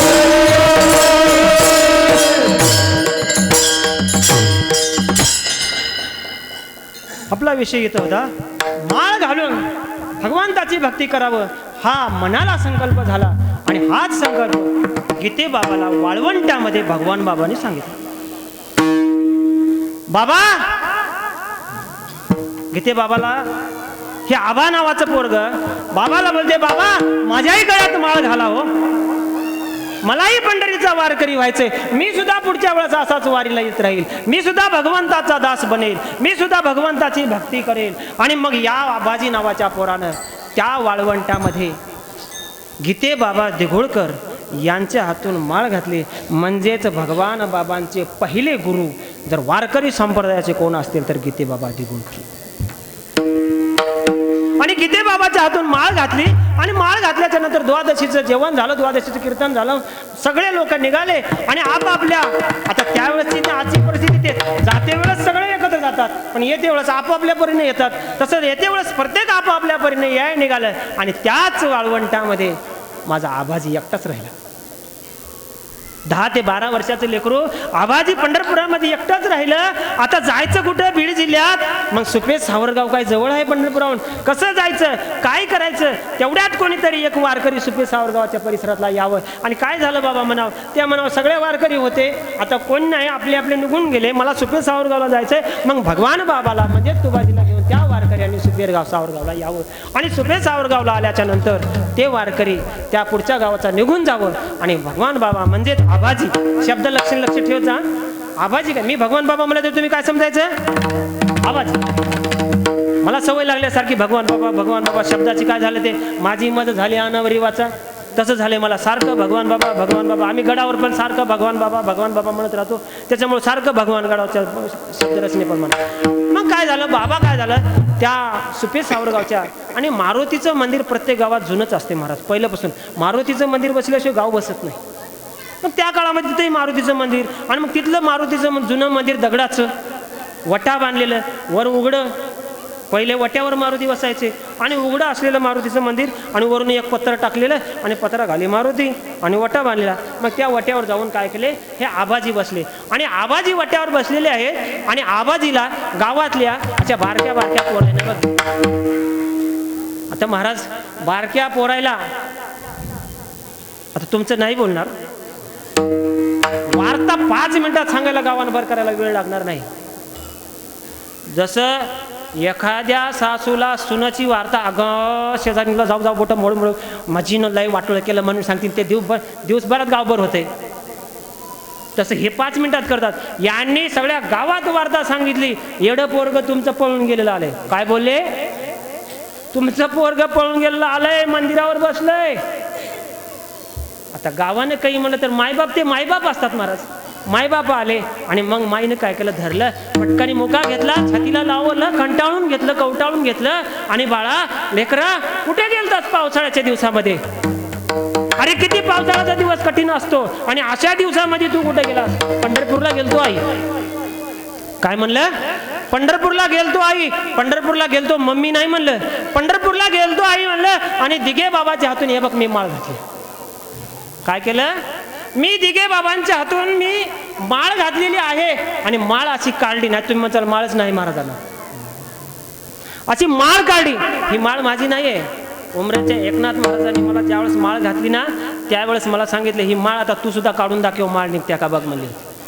ह्या माळी घालणाऱ्याची ताकद लागते महाराज. आपले जे एकनाथ महाराज आहेत ना, या एकनाथ महाराजांनी माळ घातले आणि माळ आता तू काढून दाखव म्हणले. मला काढणं शक्य नाही. ही ताकद त्या गादीची असती आहे म्हणून भगवान बाबाच्या गादीची ताकद आहे म्हणून या महाराष्ट्रामध्ये भगवान बाबाचे चरित्र सांगणारे बरेच कीर्तनकार या परिसरामध्ये झाले. अहो ते आपला विषय बाजूला जाऊ नये. ज्या वेळेस ते लेकरू धरलं, कवटाळलं, माईनं मुका घेतला, बाप आला, भाऊ आला, सगळेजण आले कुटुंबातले आणि मग म्हणायला लागले, अरे बाबा तू माळ घातलास, मग चांगलं झालं, चला आता घरी. भगवान बाबांनी काय बोलावं महाराज? माळ मी घातली म्हणून तुमच्या घरी येणार नाही, आपल्या घरी म्हणावं की नाही? भगवान बाबा कुणाच्या घरचे होते? तुबाजी घर. तुबाजी वाच लेकरू मी माळ घातली म्हणून तुमच्या घरी येणार नाही. भगवान बाबाने म्हणजे तुबाजी पाटलाच्या मुलाने आबाजीने त्याच ठिकाणी खंडन केलं, तुमच्या घरी येणार नाही तुम्ही माळ घातल्याशिवाय. इतका बुद्धीवर आणि मनामध्ये संकल्प झाला की वारकरी कसा व्हावं आणि त्याच्यावर हे गुरुचा प्रसाद आहे, गीते बाबाच्या माळीचा प्रसाद आहे. आणि सांगितलं तुम्ही सगळ्यांनी घरच्यांनी माळा घातल्या तर मी तुमच्या घरामध्ये येईल, अन्नपाणी खाईल ना तर मी येणार नाही. आणि मग मात्र काय केलं, सगळ्यांनी लेकराचा हट्ट धरला आणि लेकराचा हट्ट पुरवण्यासाठी पहिली माळ आईने घातली, बाबांनी घातली, सगळ्यांनी माळी घातल्या. आणि मग मात्र सगळ्यांच्या समोर लेकरू घरला घेऊन गेले. आणि घरला घेऊन गेल्याच्या नंतर लेकरू काय झालं माहिती आहे का, परत संसारामध्ये किंवा घरामध्ये कामं करायला तयार नाही, शेताकडे ढोरे जायला घेऊन जायला तयार नाही. सतत नामचिंतन, सतत भजन सुरुवात केलं त्याने आणि सतत पांडुरंगाचा ध्यास लागून घेतला. आणि ध्यास लागल्याच्या नंतर काय करावं. मग आई वडिलांना वाटलं आपल्याला लेकराला कुठंतरी आता आध्यात्मिक शाळेमध्ये शिक्षणासाठी ठेवावं लागल. मग काय करावं हे त्यांच्या मनामध्ये विषय चालू असताना, मनामध्ये अंतःकरणामध्ये भाव तयार होत असताना स्वतःच आबाजीनं म्हणले, बाबा मला गुरु करावा असं वाटतं, मला गुरु करावं असं वाटतंय. आबाजीने तर गुरु केलेला पण मला गुरु करावं वाटतंय. मग आपल्याला सांगा, प्रत्येक आपल्या याही भागात असतील एक आपल्या कुटुंबाचे एक गुरु असतात. मग आबाजीनं काय सांगितलं, मला गुरु करावं वाटतंय. मग लगेच तुबाजी बाबांना कौतुक का मातीने सांगितले, अरे आपल्या वंश परंपरेचे गुरु नारायणगडावर आहे, त्यांचं नाव काय आहे, माणिक बाबा. आणि माणिक बाबा आपल्या वंश परंपरेचे गुरुच आहेत आणि आपण तिथं जाऊन माणिक बाबाच्या हातून थोडा गुरुदक्षिणा देऊ, गुरु आशीर्वाद देऊ. म्हणून त्या केला गुरुमंत्र घेण्यासाठी भगवान बाबाला म्हणजे आबाजीला घेतलं, माणिकगडावर गेले. आणि माणिकगडावर गेल्याच्या नंतर काय महाराज, माणिकगडावर दर्शन आपला माणिक बाबाचं झालं. आणि मग झाल्याच्या नंतर नारायणगडावर माणिक बाबाला घाली लोटांगण दर्शन झालं, लोटांगण घातलं, दर्शन घेतलं. आणि दर्शन घेतल्याच्या नंतर भगवान बाबा म्हणजे आबाजी माणिकगडावर नारायणगडावर माणिक बाबा सोबत राहायला लागले. आणि मग काय झालं, दिवस निघून गेला, गुरुदक्षिणा झाली आणि गुरुचा मंत्र दिला. आणि मंत्र दिल्याच्या नंतर आता भगवानला बोलले, आबाजी घरी चल, गुरुमंत्र भेटला, आता घरी चल. आता मी घरी येणार नाही, मी या ठिकाणी थांबल, काही दिवस गुरुच्या सानिध्यामध्ये राहिले. सोडून दिलं लेकराला तिथं. आणि आल्याच्या नंतर महिना निघून गेला, 2 महिने निघून गेले. आणि 1 दिवस आई परत गडावर गेली आणि नारायणगडावर आई गेले. नारायणगडावर आई गेल्याच्या नंतर आपलं लेकरू बघितलं. 2 महिन्याच्या नंतर आपलं लेकरू बघितल्याच्या नंतर कोण्याही आईला महाराज मातृत्व जागं झाल्याशिवाय राहत नाही. उदाहरण द्यायचं सांगतो तर मेलेल्या म्हैसीच्या वगराला कापून त्याच्यामध्ये भुसा भरतात. भुसा भरून तुमच्या परिसरामध्ये असेलच, त्याचा भुसा भरून एखाद्या जडमूळ प्राण्याच्या समोर ठेवलं तर त्या म्हैसीला पाना फुटतो, म्हैसीचं वास्तृत्व म्हणजे मातृत्व जागा होतो. अरे त्याच्यामध्ये चिंध्या भुसा भरलेल्या चमड्याला ते आई चाटते आणि पाना सोडते. आमची तर आई जिवंत एक हाडामासाचा पुतळा आहे. अंतकरण भरून आलं, कवटाळून धरलं लेकराला. आबाजी 2 महिने झाले रे तुझी आमची गाठभेट नाही, तू कसा आहेस? आई मी आनंदात आहे, चांगला आहे आई, मी बाबासोबत आनंदात आहे, काही काळजी करू नको. मग आईनं आपल्या लेकराची आवड म्हणून भाजी भाकर ठेसा मिरचीचा सोबत घेऊन गेली होती. आता आईची अंतकरणाची आवड, लेकराला घेतलं, मठाच्या बाजूला घेतलं, संस्थांच्या बाजूला एका दगडावर बसून त्या आईनं त्या लेकराला ठेसा भाकर सगळं भरवलं. आणि भरवल्याच्या नंतर मग आता तरी चल घरला. नाही म्हणले, मी आता इथंच राहणार आहे, मी घरला येणार नाही. मग आईनं जाऊन माणिक बाबाला विनंती केली आणि माणिक बाबाला सांगितलं, बाबा तुम्ही भगवानला म्हणजे आबाजीला सांगा की आबाजीला घरला जाय म्हणून सांगा, आम्हाला घरला न्यायचं आहे. मग बोलून घेतलं आबाजीला. आबाजी समोर बसलेले आहेत, माणिक बाबा तिकडून बसलेले आहेत, आई इकडून बसलेले आहेत, बाप तिकडून बसलेले आहेत, आई बाप लेकरू आणि गुरुवर या समोरासमोर बसलेले आहेत. आणि मग मात्र भगवान बाबाला माणिक बाबानं म्हणावं, अरे आबाजी घरी जा ना, आई बाबासोबत काही दिवस राहा आणि राहून ये. मग भगवान बाबानं काय म्हणावं, अभंगाचं पहिलंच आहे, तुम्ही संत भाव, तुम्ही संत भाय, आपक पावंग.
माणिक बाबांना एवढूशा पोरानं सरळ सरळ म्हणाव, तुम्हीच माझे मायबाप आहात, तुम्ही संत माय बाप कृपावंत काय माणिक बाबाच्या समोर भगवान बाबांनी बसावं आणि भगवान बाबांनी म्हणजे आबाजीनं माणिक बाबालाच म्हणावं, तुम्हीच संत, तुम्हीच माय, तुम्हीच बाप आणि तुम्हीच कृपावंत. माणिक बाबांनी म्हणावं, अरे आबाजी गुरूंची कृपा होण्यासाठी, गुरुच्या सानिध्यात राहिल्यावर फार कठोर परिश्रम घ्यावा लागतो, गुरु सोबत एकनिष्ठ व्हावं लागतं आणि मग मात्र गुरुची कृपा होते, आणि त्या गुरुची कृपा होत नाही. तू म्हणतोस हे मला मान्य आहे, पण तुझ्यावर माझी कृपा होण्यासाठी तुला एकनिष्ठ झालं पाहिजे. मग एकनिष्ठ झालं पाहिजे म्हणजे काय केलं पाहिजे बाबा? माणिक बाबाला कोण बोलते? आबाजी. बोलत जा माझ्यासोबत, एक जीव होत जा. माणिक बाबाला कोण बोलते? आबाजी. तुम्हाला नावच पाठ होऊन जाते कीर्तनात. माणिक बाबाला आबाजी बोलतायत. मग एकरूप झालं पाहिजे. चिंतनामध्ये जसं एकरूप कीर्तनकारासारखं होतात, तसं भगवान बाबा म्हणजे आबाजी काय झाले? माणिक बाबासोबत एकरूप झाले. आणि मग माणिक बाबाला म्हणतात, बाबा तुम्ही सांगाल ते ऐकतो, बाबा तुम्ही सांगचाल ते करतो, बाबा तुम्ही म्हणचाल तशी सेवा करतो, पण मला काय करा, तुम्ही कृपा करा हो. मला याच्यातून काय करा, मला काहीतरी कृपा आशीर्वाद द्या, कृपा करा, मला असं कसं करा. आणि सांगितलं तर मग मी सांगल ते करशील का? कोण बोलतात? माणिक बाबा. माणिक बाबा बोलतात, मी सांगाल ते करशील का, मी सांगाल ते करशील का म्हणल्याच्या नंतर मग म्हणले, हो का नाही करणार, गुरुची आज्ञा पाळून मी करील. मग सांगा मी काय करू? ओढ लागली, करशील काय म्हणल्या, एखाद्या मुलाला आपण एखादं चॉकलेट देतो, मला तांब्यावर पाणी आणून देशील का म्हणल्याच्या नंतर ते न उठलेले लोक चॉकलेटच्या आशेपोटी एकच तांब्या नाही तर 10 तांबे पाणी आणून देईल. तशा पद्धतीनं आस लागली की मला आता द्या, माझ्यावर आता गुरुकृपा करा. आणि मग माणिक बाबांना सहजच म्हणले, ते समोर दिसतंय का नाही, ते समोर दिसतंय का नाही, काय म्हणले, ते मंदिर, तिथं मंदिर होतं आणि पांडुरंगाचं मंदिर होतं आणि ते जवळजवळ 25 ते 26 फूट अंतर उंचीचं मंदिर होतं. माणिक बाबाच्या त्या ठिकाणी समोर असणाऱ्या मंदिराकडे बघितले आणि ते जे सांगते, लाईट गेली का,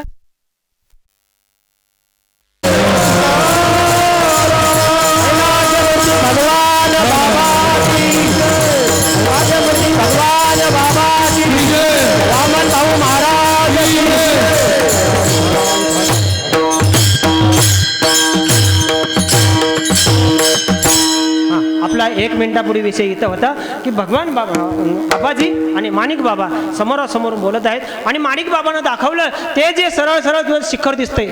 भाषा कोणती आहे, आताची मंदिर वगैरे भाषा आहे, पण त्या काळामध्ये आपली प्रौढ भाषा, साधी भाषा, आपण शिखर म्हणायचं, मंदिरांना काय म्हणायचं, शिखर. ते जे समोर पांडुरंगाचं शिखर दिसतंय त्या शिखरावर जा आणि शिखरावर जाऊन उडी मार. माणिक बाबानं भगवान बाबांना 12 ते 13 वर्षाच्या लहान लेकराला सांगावं की जा त्या शिखरावर आणि शिखरावरून उडी मार. आणि भगवान बाबांना म्हणजेच आबाजीनं उठावं, चढ चढ जावं आणि सटचट असं पटपट पटपट मंदिरावर जावं आणि मागचा मोरचा कुठलाही विचार न करावा आणि 25 ते 30 फूट अंतराच्या मंदिरावरून धाड दिशे उडी मारावं. महाराज 25 फूट अंतर राहून भगवान बाबांना उडी मारली आणि सगळ्यांनी बघितलं.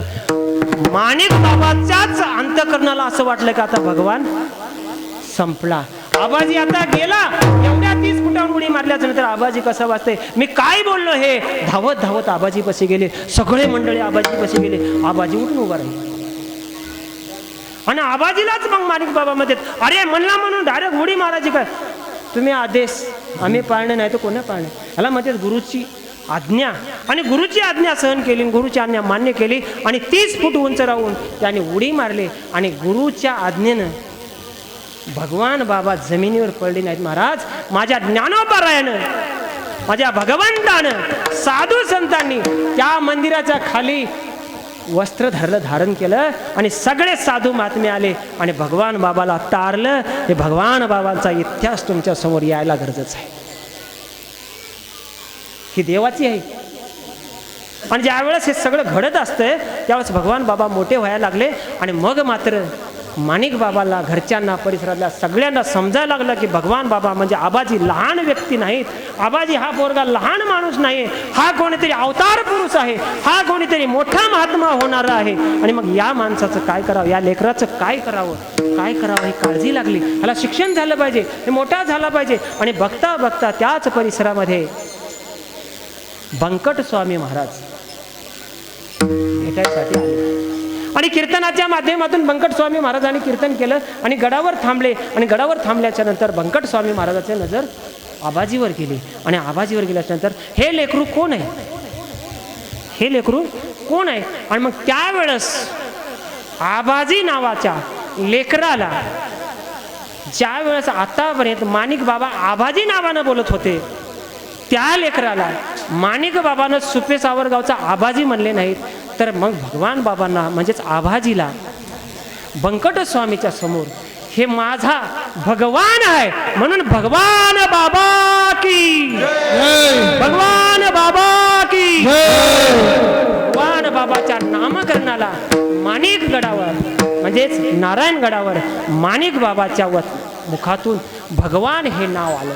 आणि मग माझा भगवान आहे असं म्हणून भगवान बाबांना, माणिक बाबांना एकत्र लगेच त्या ठिकाणी जे बंकट स्वामी आले होते त्यांना सांगितल्याच्या नंतर बंकट स्वामीने म्हणले, हा पोरगा साधा नाही, ह्याच्या नजरेवर, ह्याच्या चेहऱ्यावर काहीतरी दिव्य आत्मा आहे, हा महापुरुष आहे, हिला माझ्यासोबत द्या. मग घेतलं, देऊन टाकलं आणि बंकट स्वामीने त्यांना घेऊन आळंदीला आले. आणि विश्वनाथ बाबा जोग त्यावेळेस संस्था आपले वारकरी संप्रदायाचे चालवत होते, त्याच संस्थेमध्ये या आबाजीला म्हणजे भगवानला टाकलं, शिक्षण करायला सुरुवात झाली. आणि मग पाठांतर सुरू झालं. आता सगळ्यांनी, तुम्ही आम्ही सगळ्यांनी पाठांतर घेतलेलेच आहे बाबा. पाठांतर घेत असते वेळेस क पाठ झाल्याशिवाय पुढचा शब्द देत नाहीत. एका अभंगाचं चिंतन पूर्ण पाठ झाल्याशिवाय कीर्तनकार पुढचा कीर्तनकाराला शिकवत नाही. असे कठोर परिश्रम तिथं घ्यावं लागते. पहाटे 5 वाजता उठावं लागतंय, इंद्रायणीत जावं लागतंय, थंड पाण्यानं आंघोळ करावं लागते. आताच्या घरामधल्या गिजरच्या पाण्यानं नाही, नगर प्रदक्षिणा करावं लागते, गुरुच्या पाया पडावं लागते आणि मग दिवसा आपल्या कामाला लागावं लागते. अशा अवस्थेमध्ये ते शिक्षण घ्यावं लागते आणि मग ती कृपा होत असते आणि मग ज्ञान प्राप्त होते. उगं घरी बसून ज्ञान प्राप्त होत नाही. वास्तविक बातात एका मिनिटात सांगून जातो. ज्या वेळेस मी शिक्षण शिकत असते वेळेस 10वीपर्यंत 12वीला गेलो, पण मला दुरुती तिरुती पर्यावरण वातावरण आवरण हे काही कळत नव्हतं महाराज, म्हणून नापास झालो. पण आज ज्यावेळेस गेल्यानंतर नको नको मना का आलं, सत्यतो विठ्ठला का आलं, म्हणजे ज्या ज्या ठिकाणी 3 शब्द का आले, 2 शब्द का आले ते समजायला लागलं. हे ज्ञान ज्यावेळेस व्हायला लागलं त्यावेळेस खऱ्या अर्थानं आपल्या ज्ञानाची विकसित म्हणजे बुद्धीची आपल्या ज्योत वाटायला लागते आणि वाढत असतानाच आपला ज्ञान प्रदान होते. तसं भगवान बाबाची सुद्धा काय झालं, ज्ञान प्रगट व्हायला लागलं. ज्ञान प्रगट व्हायला लागल्याच्या नंतर भगवान बाबा चांगले अभ्यासक झाले आणि चांगले कीर्तनकार बनले आणि काहीच कालांतरानं गडावर आणून भगवान बाबाला सोडलं. मग भगवान बाबा गडावर राहिले आणि भगवान गडावरून भगवान बाबा वारकरी संप्रदायाचं कीर्तन प्रवचन करायला सुरुवात झाली. भगवान गडाचं बरोबर भगवान बाबांनी कीर्तन प्रवचन करायला सुरुवात केल्याच्या नंतर ही वार्ता बीड जिल्ह्यामध्ये नव्हे अख्ख्या महाराष्ट्रात पसरली आणि महाराष्ट्रात पसरल्याच्या नंतर मग काय महाराज, एक माणूस मोठा होऊ लागला की दुर्जन मात्र त्याच्या मागे लागल्याशिवाय सोडत नाहीत. एखादा व्यक्ती मोठा होऊ लागला की दुर्जन मागं लागल्याशिवाय सोडत नाहीत. म्हणून आज आम्हाला त्रास देणारी माणसं आम्ही का स्वीकारले, तुकोबारायामध्ये निंदकांचे घर असावे शेजारी, ते स्वीकारावंच लागतंय. आणि हे स्वीकारत असते वेळेस भगवान बाबाच्या मागं हे दुर्जन मंडळी लागली आणि भगवान बाबा या माणिक बाबांच्या सानिध्यात असते वेळेस नारायणगडावर. वास्तविक पाहता मी माफी मागून सांगतो, कोणी याचा विपरीत विषय मांडू नका. माणिक बाबाच्या सानिध्यात असणारी गादी ही मुळात मराठी समाजाची आणि मराठा समाजाची. या गादीवर एक विद्यार्थी वंजारी समाजाचा, वंजारी कुळातला, सानप कुटुंबातला फार मोठा होतोय, फार विद्वान होतोय. आणि मग ही गोष्ट काही नास्तिकांना खटकायला लागली. लहान तोंडी मोठा घास घेत प्रत्येकांना माफी मागून सांगतो, यूट्यूबवाले तुम्हालाही माफी मागून सांगतो, तुम्ही यूट्यूबचे कनेक्शन करत असते वेळेस आमच्या तोंडामधून कीर्तन करायच्यातून ज्यावेळेस वाक्य निघतं त्याचा तुम्ही सरळ अर्थ मांडत जाऊ नका, त्याचा भावार्थ मांडत जा. ज्या वेळेस भगवान बाबा ज्या गादीवर असताना त्या ठिकाणी असताना ती गादी मराठी समाजाची आणि मराठी समाजाला काही खटकायला लागलं आणि मग मराठी समाजाला हे वाटायला लागलं की हा व्यक्ती ह्या गादीवर बसला नाही पाहिजे, हा मोठा झाला नाही पाहिजे, नाहीतर हा गड घेईल आणि हाच गडाचा तो मालक होऊन जाईल. मग पहिली कटकारस्थान जसं राजकारणात होतं तसं माझ्या भगवान बाबावर झालं आणि भगवान बाबावर पहिलं कटकारस्थान झालं. त्यावेळेस आपली सत्ता इंग्रजाची होती. इंग्रजाच्या ताब्यातून सुटून आपली महाराष्ट्रामध्ये काही जिल्हे राहिले ते निजामशहामध्ये राहिले, हैदराबादच्या राजवटीमध्ये. आणि हैदराबादच्या राजवटीमध्ये सांगण्यात होतं निजामशहाची राजवट असताना, इकडे बघा जा बोलू नका, निजामशहाच्या राजवटीमध्ये भगवान बाबाच्या विरोधामध्ये कट रचला आणि निजामशहाच्या काजीला सांगण्यात आलं की भगवान नावाचा एक पोरगा आहे आणि तो निजामाच्या विरोधामध्ये कारक पडतो. भगवान बाबाला निजामाच्या काळामध्ये हैदराबादच्या कोर्टाला, म्हणजे तेव्हा आपलं कोर्ट नव्हतं, हैदराबादला बोलवावं लागलं आणि हैदराबादला घेतलं आणि तिथून भगवान बाबाला संघर्ष सुरू झाला. भगवान बाबा हैदराबादला गेले. निजामशहाच्या राजवटीमध्ये निजामशहानं त्या ठिकाणी प्रश्न विचारले. ते म्हणले हे अजिबात नाही, हे सगळं खोटं आहे, तुम्ही येऊन बघा. चौकशी केली असता कुठल्याही प्रकारचं राजकारण, कुठल्याही प्रकारचा जातीद्वेष नव्हता भगवान बाबाकडे, हे निजामशहाला कळालं. तो विषय खंडित झाला. मग एक डाव टाकला, एका डावामध्ये भगवान बाबा खंडित झाले. काय झालं मग काय झालं म्हणल्याच्या नंतर दुसरा डाव टाकायचा. मग दुसरा डाव टाकायचा. मग आता समाजामध्ये काही एक डाव फेल झाल्यानंतर दुसरा डाव टाकतात, एखाद्याचं चरित्र हनन करतात आणि चरित्र हनन केल्याशिवाय एखादा माणूस काय होतो, समाजातून मुनीव बळत नाही, समाजातून कमी होत नाही. म्हणून एका नामांकित बाईला लावून दिलं आणि लावून दिलेल्या बाईला सांगितलं की फक्त तुझ्या घरी काय कर, भगवान बाबाचा, या भगवान नावाच्या माणसाचा आम्ही पटका आणून देतो, तू फक्त तुझ्या घरी ठेव. भगवान बाबाचा जवळच्याच माणसानं पटका पळवला आणि पटका पळवला आणि त्या भगवान बाबाचा पटका काय त्या मावशीच्या माऊलीच्या घरामध्ये नेऊन ठेवला. आणि मग काय झालं, आरोप केला सकाळी, हा पटका कुणाचा आहे, हा पटका कुणाचा आहे, पटका शोधायचा. इकडे भगवान बाबामध्ये माझा पटका नाहीये, गडावर पटका नाहीये. आणि तिकडे मात्र काय झालं, गावामध्ये गोम झाली, भगवानचा पटका आहे, भगवान बाबांचा पटका आहे. मग मात्र भगवान बाबाला खरा संघर्ष सुरुवात झाला. आणि नको नको ते आरोप यायला लागले. आणि ह्याही आरोपातून माणिक बाबानं खंडन केलं की माझा भगवान असा नाहीये, माझा भगवान असा करूच शकत नाही, माझा भगवान साधा नाही, तो महापुरुष आहे. माणिक बाबानं सुद्धा खूप प्रयत्न केले. मग तो विषय तिथं संपला, तिथं खंडन झालं. आता तिसरा डाव टाकायचा, काय करायचं काय करायचं. सुंदराबाई नावाच्या एका नामांकित बाईला ह्या नास्तिक लोकांनी लावून दिलं. आणि मग आता ते पटका पळवला. मग आता तू काय कर, तू तिथं जायचं आणि तू तिथं काय करायचं, तुझी साडी चोळी बांगड्या टाकून यायच्या. कुठं, गडावर, ज्या कुटीमध्ये भगवान बाबा राहतात त्या ठिकाणी तू जायचं. ते बाई म्हणली मी नाही जाणार, थरथर कापायला लागली. माझ्याने हे होणार नाही, त्याच्यात भगवान बाबा थांबले असतील, माझं काय होईल, मी जळून भस्म होऊन जाईल, माझा राग होईल, मी नाही जाणार म्हणून थरथर कापायला लागली. बरं म्हणले तू नको जाऊ, तू ही साडी चोळी तरी दे. मग महाराज 4 पैशाचं आमिष दिलं. जसं आजही आमिष देतात आणि कुकर्म करायचे भाग पाडतात, जसं वाईट कर्म करायचे भाग पाडतात, तसं आमिष दिलं. आणि त्या काळामध्ये जसं सालोमालो नावाच्या माणसाने तुकोबारायाच्या विरोधामध्ये जी बाई भंडारा डोंगराला पाठवून दिली होती सोन्याच्या अंगठीमुळं, सोन्याची अंगठी दिली सालोमालो नावाच्या माणसाने. आणि तुकोबारायाला, आपला विषय तिकडे झाला नाही. मग तसंच 5,000 त्या काळातले म्हणजे कमी नाहीत, त्या काळातले 5,000 म्हणजे कमी नाहीत. आणि ते पैसे त्या नामांकित सुंदराबाई नावाच्या व्यक्तीला दिले आणि सांगितलं तू काय कर, फक्त गडावर थांब, आम्ही हे करतो. भगवान बाबा सकाळी सकाळी काय झालं, बाह्य विधीला, त्यावेळेस काय संडास बाथरूम घरामध्ये नव्हतं, आता बाहेरून खायचं आणि घरात टाकायचं झालं. त्यावेळेस भगवान बाबा बाह्य विधीला गेले आणि एवढ्याच वेळात डाव साधला. आणि एवढ्याच वेळात डाव साधला आणि ह्या नास्तिक माणसानं त्या माऊलीची साडी चोळी बांगड्या काय केले, भगवान बाबा झोपतेत, भगवान बाबा वास्तव्याला आहेत त्या ठिकाणामध्ये ते निघाले. आणि त्या बाईला सांगितलं तू सगळं आम्ही पुरवतो, तू फक्त मन माझं आहे म्हणून, बाकीचं आम्ही बघतो. आणि मग भगवान बाबा तिकून यायलेत. त्याच्याच अगोदर हे माणसं ती साडी चोळी घेऊन भगवान बाबाच्या त्या कुटीच्या समोर घेऊन उभा राहिलेले आहेत. आणि मग जोर जोरात मग बघा बघा बघा, स्वतःला भगवान म्हणतंय, बघा बघा बघा, हा देवाचा साधक आहे, बघा बघा हा काय आहे, महात्मा आहे, कीर्तनकार आहे म्हणते. आणि मग ह्याच्या घरामध्ये चोळी चोळी कशी आली, ह्याच्या जागेमध्ये ह्यानं राहतंय तिथं कसं काय, एका महिलेचे कपडे मिळाले, असं म्हणून डांगोरा पेटायला लागला, बोंब मारायला लागले हे नास्तिक लोक. आणि मग मात्र काय झालं, भगवान बाबा तिकून आलेले आहेत, बघितलेलं आहे.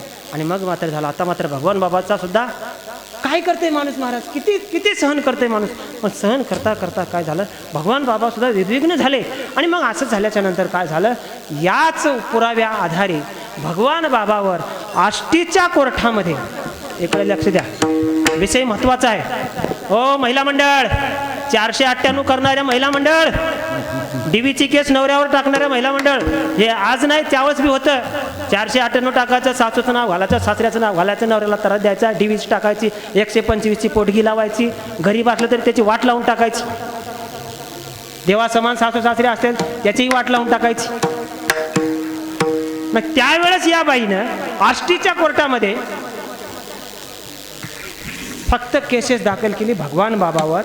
125 आताची भारतीय दंड अधिनियम कायद्यामध्ये 125 2005 महिला संरक्षण अधिनियम कायदा 2005 याच्यामध्ये आलेली पुरुषांकडून पोटगी स्वरूपामध्ये भरणपोषण म्हणून जी जबाबदारी असते ती घेण्याची 125ची आताची पोटगी, आताची केसेस त्यावेळेस भगवान बाबावर टाकली आष्टीच्या कोर्टामध्ये. आष्टीच्या कोर्टामध्ये टाकल्याच्या नंतर आष्टीच्या कोर्टामध्ये काय हे जेज नव्हते आपले, मुसलमानाचा जेज होता महाराज, मुस्लिम समाजाचा जेज आष्टीच्या कोर्टामध्ये. आणि मग भगवान बाबावर खटला चालू झाला. भगवान बाबाचे वकील, मोठ्या पार्टीचे वकील, सरकारी वकील, तारीख सुरू झाली, तारकावर तारका व्हायला लागल्या. आणि एक दिवस भगवान बाबाच्या समोर त्या ठिकाणी क्रॉस घ्यायला लागले. क्रॉस समजते का, म्हणजे जबान, या व्यक्तीचं जबान त्या व्यक्तीचं जबान. पहिल्या सुरुवातीला बाईचं जबान घेतात, नंतर पुरुषाचं घेतात. आता मी एवढं सांगालो म्हणजे पाठ झाले म्हणून सांगालो, कारण तेच भोगले मी 10 वर्ष. कारण नास्तिकाच्या संगतीत बसल्याच्या नंतर हां चल द्या तुमचं विठाला विठा.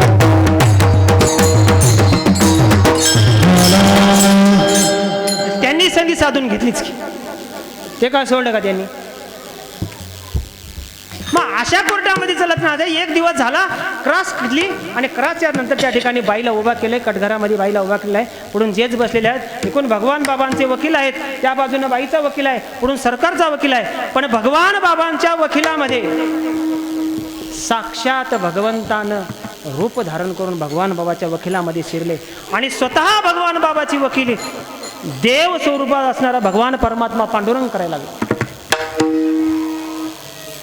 जेज समोर बसलेला आहे, जेजला भगवान बाबाच्या समोर असणारा वकील आणि जेज आणि यांचा वकील ह्या सगळ्यांचा युक्तिवाद व्हायला लागलाय. आणि या युक्तिवादामध्ये भगवान बाबांनी युक्तिवाद करत असते वेळेस समोरून खाली मान घातली आणि कोर्टामध्ये भगवान बाबाचा वकील त्या महिलेला विचारत आहे प्रश्न, जेज समोर ऐकत आहे. मग त्या वकिलाने महिलेकडे बघायला आणि नजर फिरून वकिलाच्या जेजकडे बघितलं. ज्या वेळेस ज्या मुसलमानाकडे हा वकील बघतोय त्यावेळेस त्या मुसलमानाच्या जेजला सुद्धा एक वकील न दिसता भगवान परमात्मा कोर्टामध्ये दिसला. मग मात्र कानाला हात लावला, काय प्रकार आहे, काय काय प्रकार आहे. आणि मग मात्र हे निकाल द्यायचा आहे. मग काय झालं, जेजनं स्वतः क्रॉस घ्यायला सुरू केली आणि मग पहिली क्रॉस घेतली. बाई तुझं नाव काय, तिने सांगितलं सुंदरा. बाई तू बाबाला किती दिवसापासून ओळखतीस, म्हणे मी बऱ्याच दिवसापासून ओळखते. म्हणजे बाबाच्या सानिध्यामध्ये आहेस का, म्हणजे हो रोज सानिध्यामध्ये आहे. मग तुला बाबांचं सर्व वर्णन सांगता येईल, म्हणली हो मला सांगता येईल. मग तू एका प्रश्नाचं उत्तर तू मला दे, ज्याच्यावर तुझा आरोप आहे,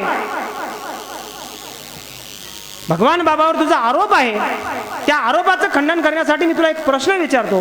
तू जर भगवान बाबाला सर्वांगानं बघितली असतील तर मग मला एक सांग, भगवान बाबांच्या कोणत्या पायाला 6 बोटं आहेत? भगवान बाबांच्या कोणत्या पायाला 6 बोटं आहेत असं जेजने विचारल्याच्या नंतर मग ही बाई जी नामांकित सुंदराबाई होती ती मात्र घाबरली आणि तिनं जेजच्या पाया पडायला गेली नाही महाराज. कटघरातून बाजूला निघाली आणि सरळ सरळ कोर्टामध्ये भगवान बाबाच्याच चरणावर लोटांगण घेतलं आणि जेजच्या समोर सांगितली, जेज साहेब मला वाटेल त्या शिक्षा करा पण भगवान बाबाला वाटेल ते शिक्षा करू नका. हा निर्दोष महात्मा आहे, मी पाप केले. आणि मग तिथून केसेस निघाली. भगवान बाबा गडावर आले. महाराज थोडा वेळ आहे ना, नाही तर कीर्तन वाढत जाईल. मंडळी तुमचं मत काय? हां नाही सगळे फ्रेश राहा, ऐकत राहा. इच्छा म्हणजे प्रत्येकाची इच्छा असेल तसं मी कीर्तन करेल, मला काय नाही. तुम्ही 2 दिवस कीर्तन करायला 2 दिवस मी करेल. हां मग त्या ठिकाणी भगवान बाबांना काय झालं, आपला विषय इथं आलेले होते, सगळं संपलं. भगवान बाबा गडावर आले आणि मग मात्र विधिविघ्न झाले आणि भगवान गडावर आता ह्याच्यावर नारायण गडावर भगवान बाबा राहायचं नाही असा निश्चय केला. आणि मग भगवान त्या ठिकाणून निघाले आणि निघाल्याच्या नंतर सोबत 2 भगवान बाबाचे सेवक सुद्धा होते. सेवकाला सांगितलं तुम्ही माझ्यासोबत चला. मग चालायला लागले, खाली आले. त्याच्यानंतर काय झालं, काही वेळाच्या नंतर थोडं महिला अंतरावर गेल्याच्या नंतर तुम्ही इथं थांबा, मला लघवी आली म्हणजे भाई विद्या आली, मला करून येतो बोलले. कोण? भगवान बाबा. भगवान बाबा असं बोलले आणि असं बोलल्याच्या नंतर काय झालं, हे दोघं थांबले आणि जरासं बाजूला गेले आणि बाजूला गेल्याच्या नंतर भगवान बाबा इतके विद्विग्न झाले, इतके दुःखी झाले. देवाला भगवान बाबानं त्यावेळेस, देवा काय चुकलं रे, ह्या शरीरानं ह्या देहानं फक्त आईचा स्पर्श केलाय, याच्या व्यतिरिक्त जगात कुठल्याही बाईचा स्पर्श केलेला नाही. या देहाला तू अशा पापामध्ये का घालतोस देवा, ज्याच्यामुळं हा देह वाममार्गाला जाण्यासाठी जो अवयव मला दिलास तो अवयवच मी ठेवणार नाही म्हणून संकल्प केला. झाडलाच एखादा धारदार दगड घेतला आणि दगड धारदार घेतला. भगवान बाबानं झुडपाचा आसरा घेतला आणि भगवान बाबानं झुडपाचा आसरा घेऊन या दोघांच्या नजरा चुकवल्या. माय माऊली काटा मोडला तर काय त्रास होईल, पण भगवान बाबानं स्वतःचं गुप्तलिंग एका हातात धरलं आणि दगडानं खर कर कर कर कापून गुप्तलिंग टाकून दिलं. काय त्रास आहे या समाजाचा, काय त्रास आहे या समाजाचा. पण महाराज देव स्वरूप शरीर होतं, देवाचा अवतार होता. ज्या भगवान बाबाच्या रक्ताची चिळकांडी पृथ्वीवर पडली, जमिनीवर पडली, तिथं आजही तुळशीची झाडं उगवलेली आहेत. तुळशी उगवल्या रक्त सांडले, रक्त सांडिले तिथे तुळशीची झाडं उगवलेली आहेत. आणि आजही त्या ठिकाणी तुम्ही गेल्याच्या नंतर जसे थेंब पडले, जसे धार पडले, तसे आजही ते तुळशीचे रोप आपल्याला बघायला भेटते. इतकी ताकद, इतकं वैराग्य त्या भगवान बाबाच्या रक्तामध्ये होतं. वरी आले, वरी आल्याच्या नंतर तुमच्या आमच्यासारखे धरले. बाबा काय केलं, बाबा हे काय केलं, बाबा काय केलं म्हणले. धरले, बाबाला कवटाळून घेतले, कुठल्या तरी झाडाचा पाला घेतला, दगडावर पुचला, भगवान बाबाच्या जखमावर बांधला, भगवान बाबाला वस्त्र बांधलं आणि भगवान बाबा त्याच अवस्थेमध्ये गडावर आले. मग मात्र भगवान बाबाने निश्चय केला मी राहणार नाही. मग त्यावेळेस नैसर्गिक वनस्पतीच्या औषध स्वरूपामध्ये ते जखम भरून आली. पण कालांतरानं भगवान बाबांनी गड सोडला आणि गड सोडून एक दिवस गड सोडून निघून जायला लागले. निघून जाता असते वेळेस एक तिथं वडाचं झाड मोठ्याच्या मोठं होतं. गड सोड्या सोड्या ज्या वडाच्या झाडाखाली भगवान बाबा अध्यात्माचं शिक्षण घेत होते, ज्याच्या खाली साधना करत होते, ते झाड मात्र कडकड मोडून पडले. आणि मग कपालढोहाकडे भगवान बाबा निघून आले. आणि ही वार्ता सगळ्या परिसरात 5-10 मिनिटांमध्ये म्हणजे दिवसभरात कळून गेली. बाबा दर मुक्काम करत करत करत चालत चालत कुठं आले, आजच्या अहिल्यानगर म्हणजेच त्या तिथल्या रेल्वे स्टेशनला आले. अहिल्यानगरच्या रेल्वे स्टेशनला, त्यावेळेसची रेल्वे स्टेशन म्हणजे अहिल्यानगरची इंग्रजाची रेल्वे स्टेशन. आणि तिथून आता जायचं. मग त्यावेळेस सगळा प्रवास टांग्यावर करायचे. मग आता भगवान बाबाकडे टांगा नाही, पायी पायी गेले, पायी पायी गेले. आणि भगवान बाबा आपला भाग सोडून देऊन चालेत. हे कुणाला कळली बातमी? घरी आईवडिलाला कळली. आईला ही बातमी कळायला आईचं अंतकरण भरून आलं. आईनं धाव घेतला, टाहो फोडला. आणि मग काय करावं, माझ्या भगवानला कोण थांबेल, माझा भगवान आता निघून जाईल, परत भगवानचं तोंड मला बघायला भेटणार नाही. आईचं मातृत्व जागं झालं आणि आईनं धाव घेतली खरवंडी. सुपे सावरगावापाशी एक खरवंडी नावाचं गाव आहे. या खरवंडीमध्ये बाजीराव पाटील म्हणून एक माणूस राहत होता. आणि बाजीराव पाटलाकडे आई गेली आणि आईनं जाऊन बाजीराव पाटलाला सांगितलं की पाटील, भगवान हिमालयात निघून चालले, भगवान बाबानं आपला भाग सोडलेला आहे. बाजीराव पाटलाला ही माहिती कळाली. मग काय करावं म्हणता आई? काही नाही, भगवान बाबा तुमचं ऐकतात. तुम्ही जर भगवान बाबाला थांबवलं नाही तर भगवान बाबा तुम्ही गेल्याच्या नंतर मी अन्न पाणी घेणार नाही आणि ही कौतिका माता तुम्हाला परत दिसणार नाही. हट्ट धरला आणि आईनं टावं पड, आम्हाला भगवान जाऊ द्यायचा नाही. बाजीराव पाटलानं लगेच आईचं ऐकलं, गाडी घेतली आणि टांग्यावर बसून निघाले. घेऊन आले. घेऊन आल्याच्या नंतर बाबाला बोलले, बाबा जाऊ नका, चरित्र खूप मोठं आहे, पण ह्या 1-1.5 तासामध्ये ते बसत नाही. बाबांना घेऊन आले. घेऊन आल्याच्या नंतर भगवान बाबा आणि सर्व मंडळी बसले आणि सांगितले की आता आपल्याला त्या गडावर जायचं नाही, तर आपण दुसरा गड स्थापन करू. आणि दुसरा गड स्थापन करण्यासाठी जागा बघितले. त्या ठिकाणी धौम्य ऋषीच्या पावन स्पर्शानं पावन झालेली भूमी म्हणजे आजचं भगवानगड. आणि याच भगवानगडाचं नाव धौम्यगड असं होतं. या धौम्यगडावर जागा बघितली आणि भगवान बाबाला धौम्यगडाच्या जागावर स्थापन करून दिलं आणि तिथं गड निर्माण करायचं ठरला. आणि नित्य त्या ठिकाणी गड निर्माण करत असते वेळेस भगवान बाबानं समाजामध्ये काही या रीतिरिवाजामधून जे मुक्या प्राण्यावर अन्याय व्हायला लागले, मुख्य प्राण्याचा जीव जायला लागलाय, बळी द्यायला लागलेत, याच्यावर फार लक्ष दिलं. अज्ञानपणामध्ये समाज हा करताय म्हणून ज्ञानी बनवण्यावर लक्ष दिलं. मग भगवान बाबांना डॉक्टर बाबासाहेब आंबेडकर मिळाले, भेटले आणि दोघांची चर्चा झाली आणि सांगितलं तुम्ही तर एवढं मोठं संविधान दिलंय आणि मग संविधान दिलेल्या महात्म्यानं मला भेटायला यावं. काय म्हणणं आहे? काही नाही भगवान बाबा, तुम्ही महान आहात.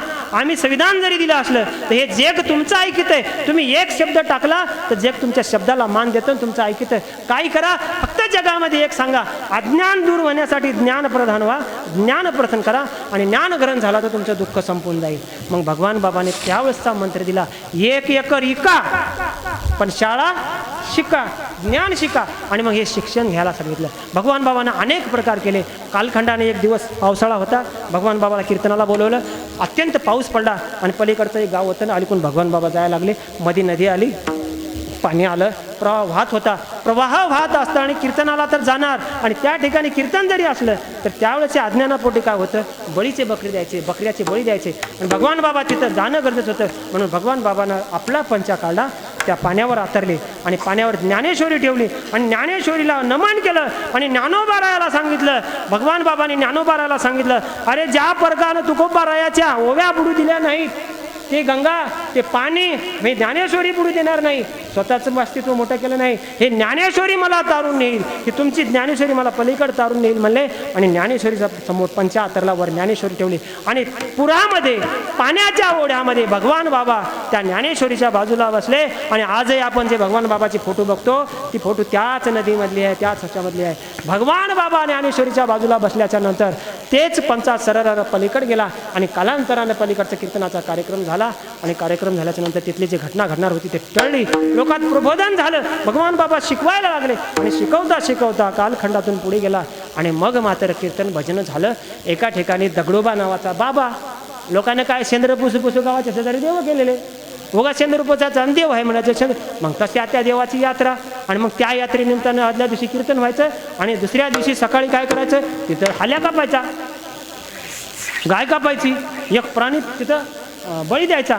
आणि त्या दिवशी गाईचा नंबर, आपले माणसं गाईचा बळी द्यालेत.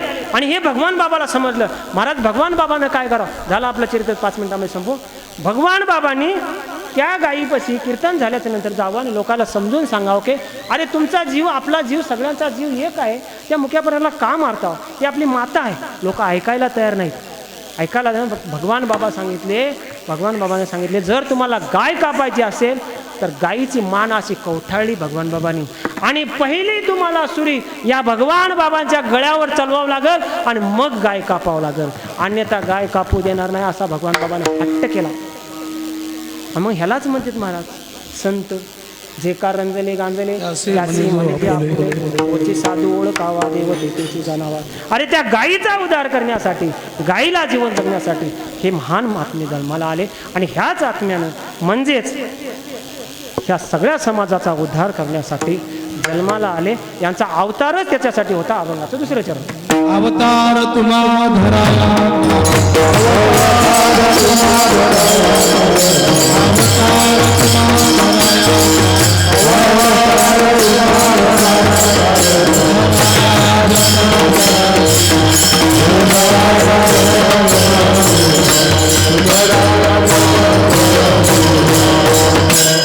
अवतारच अवतार तुम्हा धरावया कारण उदराया जण जळ जीव. मग हे करत असते वेळेस आता वास्तविक काळाला वेळ झाला आहे. अभंगाचे दोन अभंगाचे जे चरण आहेत ते सोडवणं होतील नाही होतील आपल्याला सांगता येणार नाही.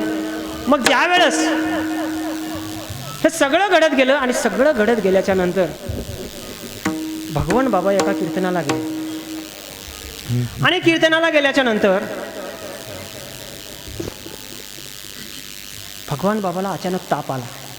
कीर्तन झालं, मुक्कामाला थांबले, वस्तीला थांबले आणि भगवान बाबाला ताप आला. महाराज हिवाळ्याचे दिवस होते, जानेवारीच महिना होता. आणि जानेवारी महिन्यामध्ये 15 तारखेला, तारीख म्हणजे करेक्ट आहे असं मला सांगता येणार नाही माझ्या बुद्धीप्रमाणे, ज्ञानाप्रमाणे, पण 15 तारखेला काहीतरी 15-16 तारखेला कीर्तन झालं. कीर्तनकार झाल्याच्या नंतर कीर्तन झाल्याचं त्यावेळेस काय गाड्या गोड्या नव्हत्या. बाबा तिथं मुक्कामाला थांबले. ताप आला आणि ताप आल्याच्या नंतर भगवान बाबांना एक आजार झाला आणि भगवान बाबांना काय केलं, दवाखान्यात न्यायचं ठरलं. मग भगवान बाबाला दवाखान्यात न्यायचं ठरलं तर भगवान बाबा सोबत न्यावं. मग भगवान बाबासोबत नाथ नावाचा एक शिष्य सोबत घेतले आणि भगवान बाबासोबत गेले. मग त्यावेळेस मोठ्या मोठ्या शहरामध्ये दवाखाना, जसा पुण्यामध्ये दवाखाना होता आणि त्याचं नाव होतं रुबी हॉस्पिटल किंवा रुबी हॉल म्हणायचे, आपण डॉक्टर दवाखाना म्हणू. या रुबी हॉलमध्ये भगवान बाबाला ॲडमिट केलं. मग नाथ महाराज आणि भगवान बाबा ॲडमिट केल्याच्या नंतर 2 दिवस गेले. 1 दिवस 2 दिवस जायला लागले. भगवान बाबाची तब्येत ढासळायला लागली आणि ढासळत असल्याच्यानंतर भगवान बाबाची वाणी कमजोर व्हायला लागली आणि मग मात्र भगवान बाबानं देवाचा टाहो केला आणि मग नाथ महाराजाला सांगितलं, नाथा तू आता काय कर, ज्ञानेश्वरी घे आणि ज्ञानेश्वरी काय कर, माझ्यासमोर पारायणाला बस, ज्ञानेश्वरीचं पारायण कर, मला ज्ञानेश्वरी वाचायला येऊ दे. आता माझी वाणी जरी ज्ञानेश्वरी म्हणत नसेल तरी माझं श्रवण करणारे कान ज्ञानेश्वरी ऐकत आहेत, जोरानं ज्ञानेश्वरी वाचव. नाथ महाराजांनी ज्ञानेश्वरी वाचवायला सुरू केली. ज्ञानेश्वरी समोर घेतलेली आहे, वाचायला लागले आहेत, आवाज ऐकायला कमी यायला लागला आहे. मग नाथ महाराजांना बोलतात, नाथा अजूक जोरात वाचव, अजूक जोरात वाचव. पण काय करते महाराज, एक एक इंद्रिय कमी व्हायला लागलं. नाथ महाराजाचा होता म्हणजे आवाज पोहोचायला नाही गेला. तेवढ्यात एक सिस्टर म्हणजे नर्स आली आणि बाबाला तपासायला त्या ठिकाणी आल्याच्या नंतर बाबानं सांगितलं, आता जाता जाता तरी कशाला मला उगाच स्त्रीचा हात लावता, ज्या स्त्रीमुळे माझं आयुष्य एवढ्या संकटात गेले, परत मला हात लावू नका. डॉक्टरला सांगून घेतलं. डॉक्टरनं आले आणि डॉक्टरला सांगितलं की कुठलीही नर्स आता माझ्याकडे पाठवू नका आणि स्त्रीचा स्पर्श माझ्या शरीराला करू नका आणि मी आता पावन आहे, पवित्र आहे, अशाच परिस्थितीमध्ये मला भगवंताकडे जाऊ द्या. असं म्हणल्याच्या नंतर काय झालं, तेच नाथ महाराजाचं अंतकरण दाटून आलं आणि ज्ञानेश्वरी वाचवायची नाथा महाराजाला सुद्धा आवाज निघत नव्हता. नाथ महाराजांनी आवाज काढता असतो छुंदका फोडायचा, रडायचे आणि रडता रडता ज्ञानेश्वरीचा आवाज काढायचा आणि तेवढ्यात भगवान बाबा गाढ झोपल्याच्या अवस्थेमध्ये भगवान बाबांनी 18 जानेवारी 1965 या दिवशी म्हणजेच आज आला 4 तारखेचा दिवस, याच दिवशी भगवान बाबाने आपल्याला सोडून अनंतात विलीन झाले. पुंडलिक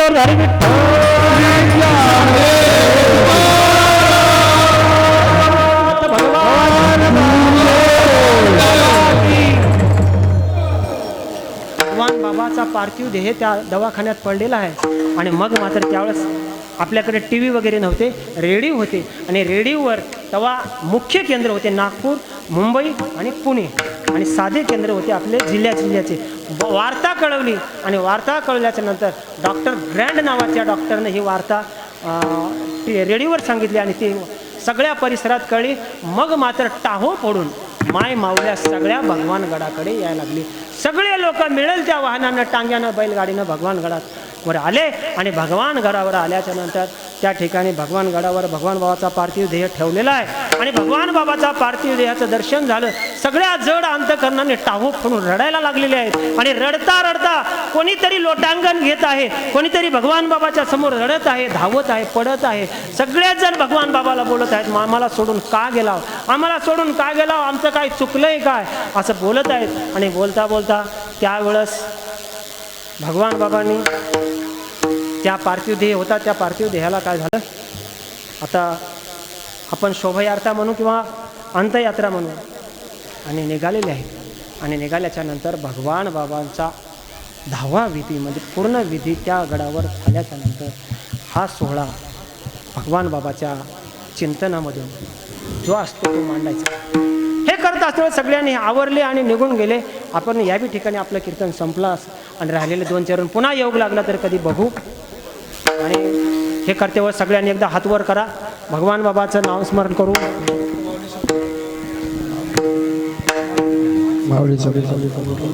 सगळ्यांनी हात वर करा. ज्ञानेश्वर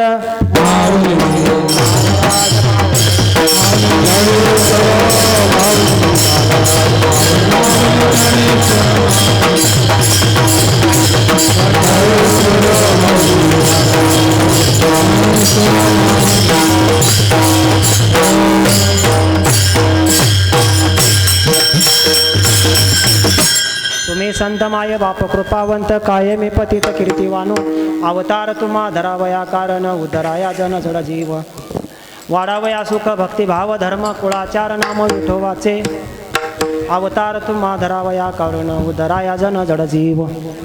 तुका म्हणे गुणचंदनाची अंगी, तुका म्हणे गुणचंदनाची अंगी, तैसे तुम्ही सगळे संत जन अवतार तुम्हा धरावया कारण उदराया जन जड जीव.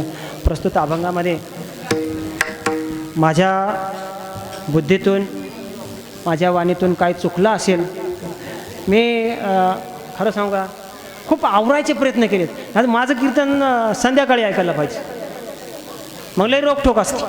पण काय असतं, या बंधनं असतात काही गादीची. आपण कुठल्या गादीवर आहात आजची ही गादी म्हणजे वैराग्य मूर्ती महात्म्याची गादी आहे. आणि या गादीवर चरित्र सांगत असतेच आपण काही मर्यादा पाळली पाहिजे. आणि या मर्यादा पाळत असताना तरी सुद्धा माझ्या वाणीतून काही एखादी शब्द चुकीचा लागला असेल, माता माऊलीला किंवा पुरुषांना कोणालाही सर्वांना माझी विनंती आहे की माझे चुकीचे शब्द मला परत करा. भगवान बाबाचं खंडोबाचं दर्शन होईल. खालच्या तळ्याच्या बाजूला गेलं तर तिथं सुरेखा पुणेकरचं दर्शन. मग तुम्हाला रघुवीर खेडकर बघायचं आहे, सुरेखा पुणेकर बघायचं की चंद्रकांत ढोळकर पुणेकर बघायचं आहे, तुम्ही म्हणताल महाराजाला सगळंच पाठ आहे. आता इथं नाही सांगणार, परत योगाला सांगा. ह्या सगळ्या गोष्टीतून बाजूला निघा. माय बापू स्वतःचा आलेला अनुभव सांगतो. एक दिवस हा देह मला नकोच वाटत होता, पण आज असं वाटतंय की हा देह ह्या समाजाच्या कारणाला लागावं आणि हा समाज माझ्याकडून कुठल्या तरी पद्धतीने म्हणा 100 माणसांपैकी एक माणूस जरी सुधारला हा देह कारणी लागला, एवढीच अपेक्षा करतो. सगळ्यांना द्यावे तेवढे धन्यवाद. तुम्हाला एवढीच विनंती आहे की तुमच्या समोर उभा राहिलेला लेकरू हा काय फार महात्मा नाही, फार मोठा नाही. इकडे बोलू नका पोरो.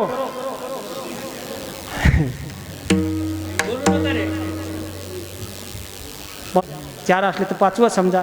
जिला नाहीच तिनं मला वटीत घ्या, मी काय शेताचा हिस्सा मागणार नाही.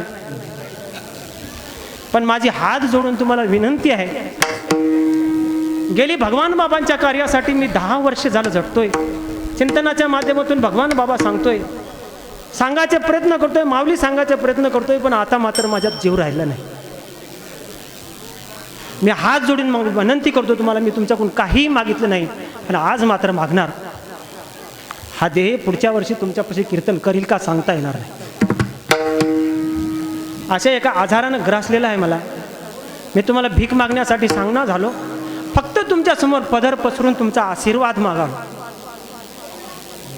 या आशीर्वाद मागण्याचं एकच कारण आहे की तुमची सेवा करण्यासाठी भगवंताकडे एवढीच विनंती करा, संकल्प करा की ज्या ज्या ठिकाणी माझ्याकडून भगवान बाबाची सेवा झालेली आहे त्या ठिकाणी फुल नाही फुलाची पाकळी परमार्थ तयार झाला असेल तर या परमार्थाचं सेवा तुमच्यापासून तयार झालेल्या सेवेमधलं फळ म्हणून हे पोरगं वाचू दे, याच्यातला आजार कमी होऊ दे आणि हे पुढच्या वर्षी नाही अनेक कालखंडानं कीर्तन करण्यासाठी आम्हाला कीर्तन ऐकायला मिळावं अशी भगवंतापुढे भगवान बाबापुढे प्रार्थना करा.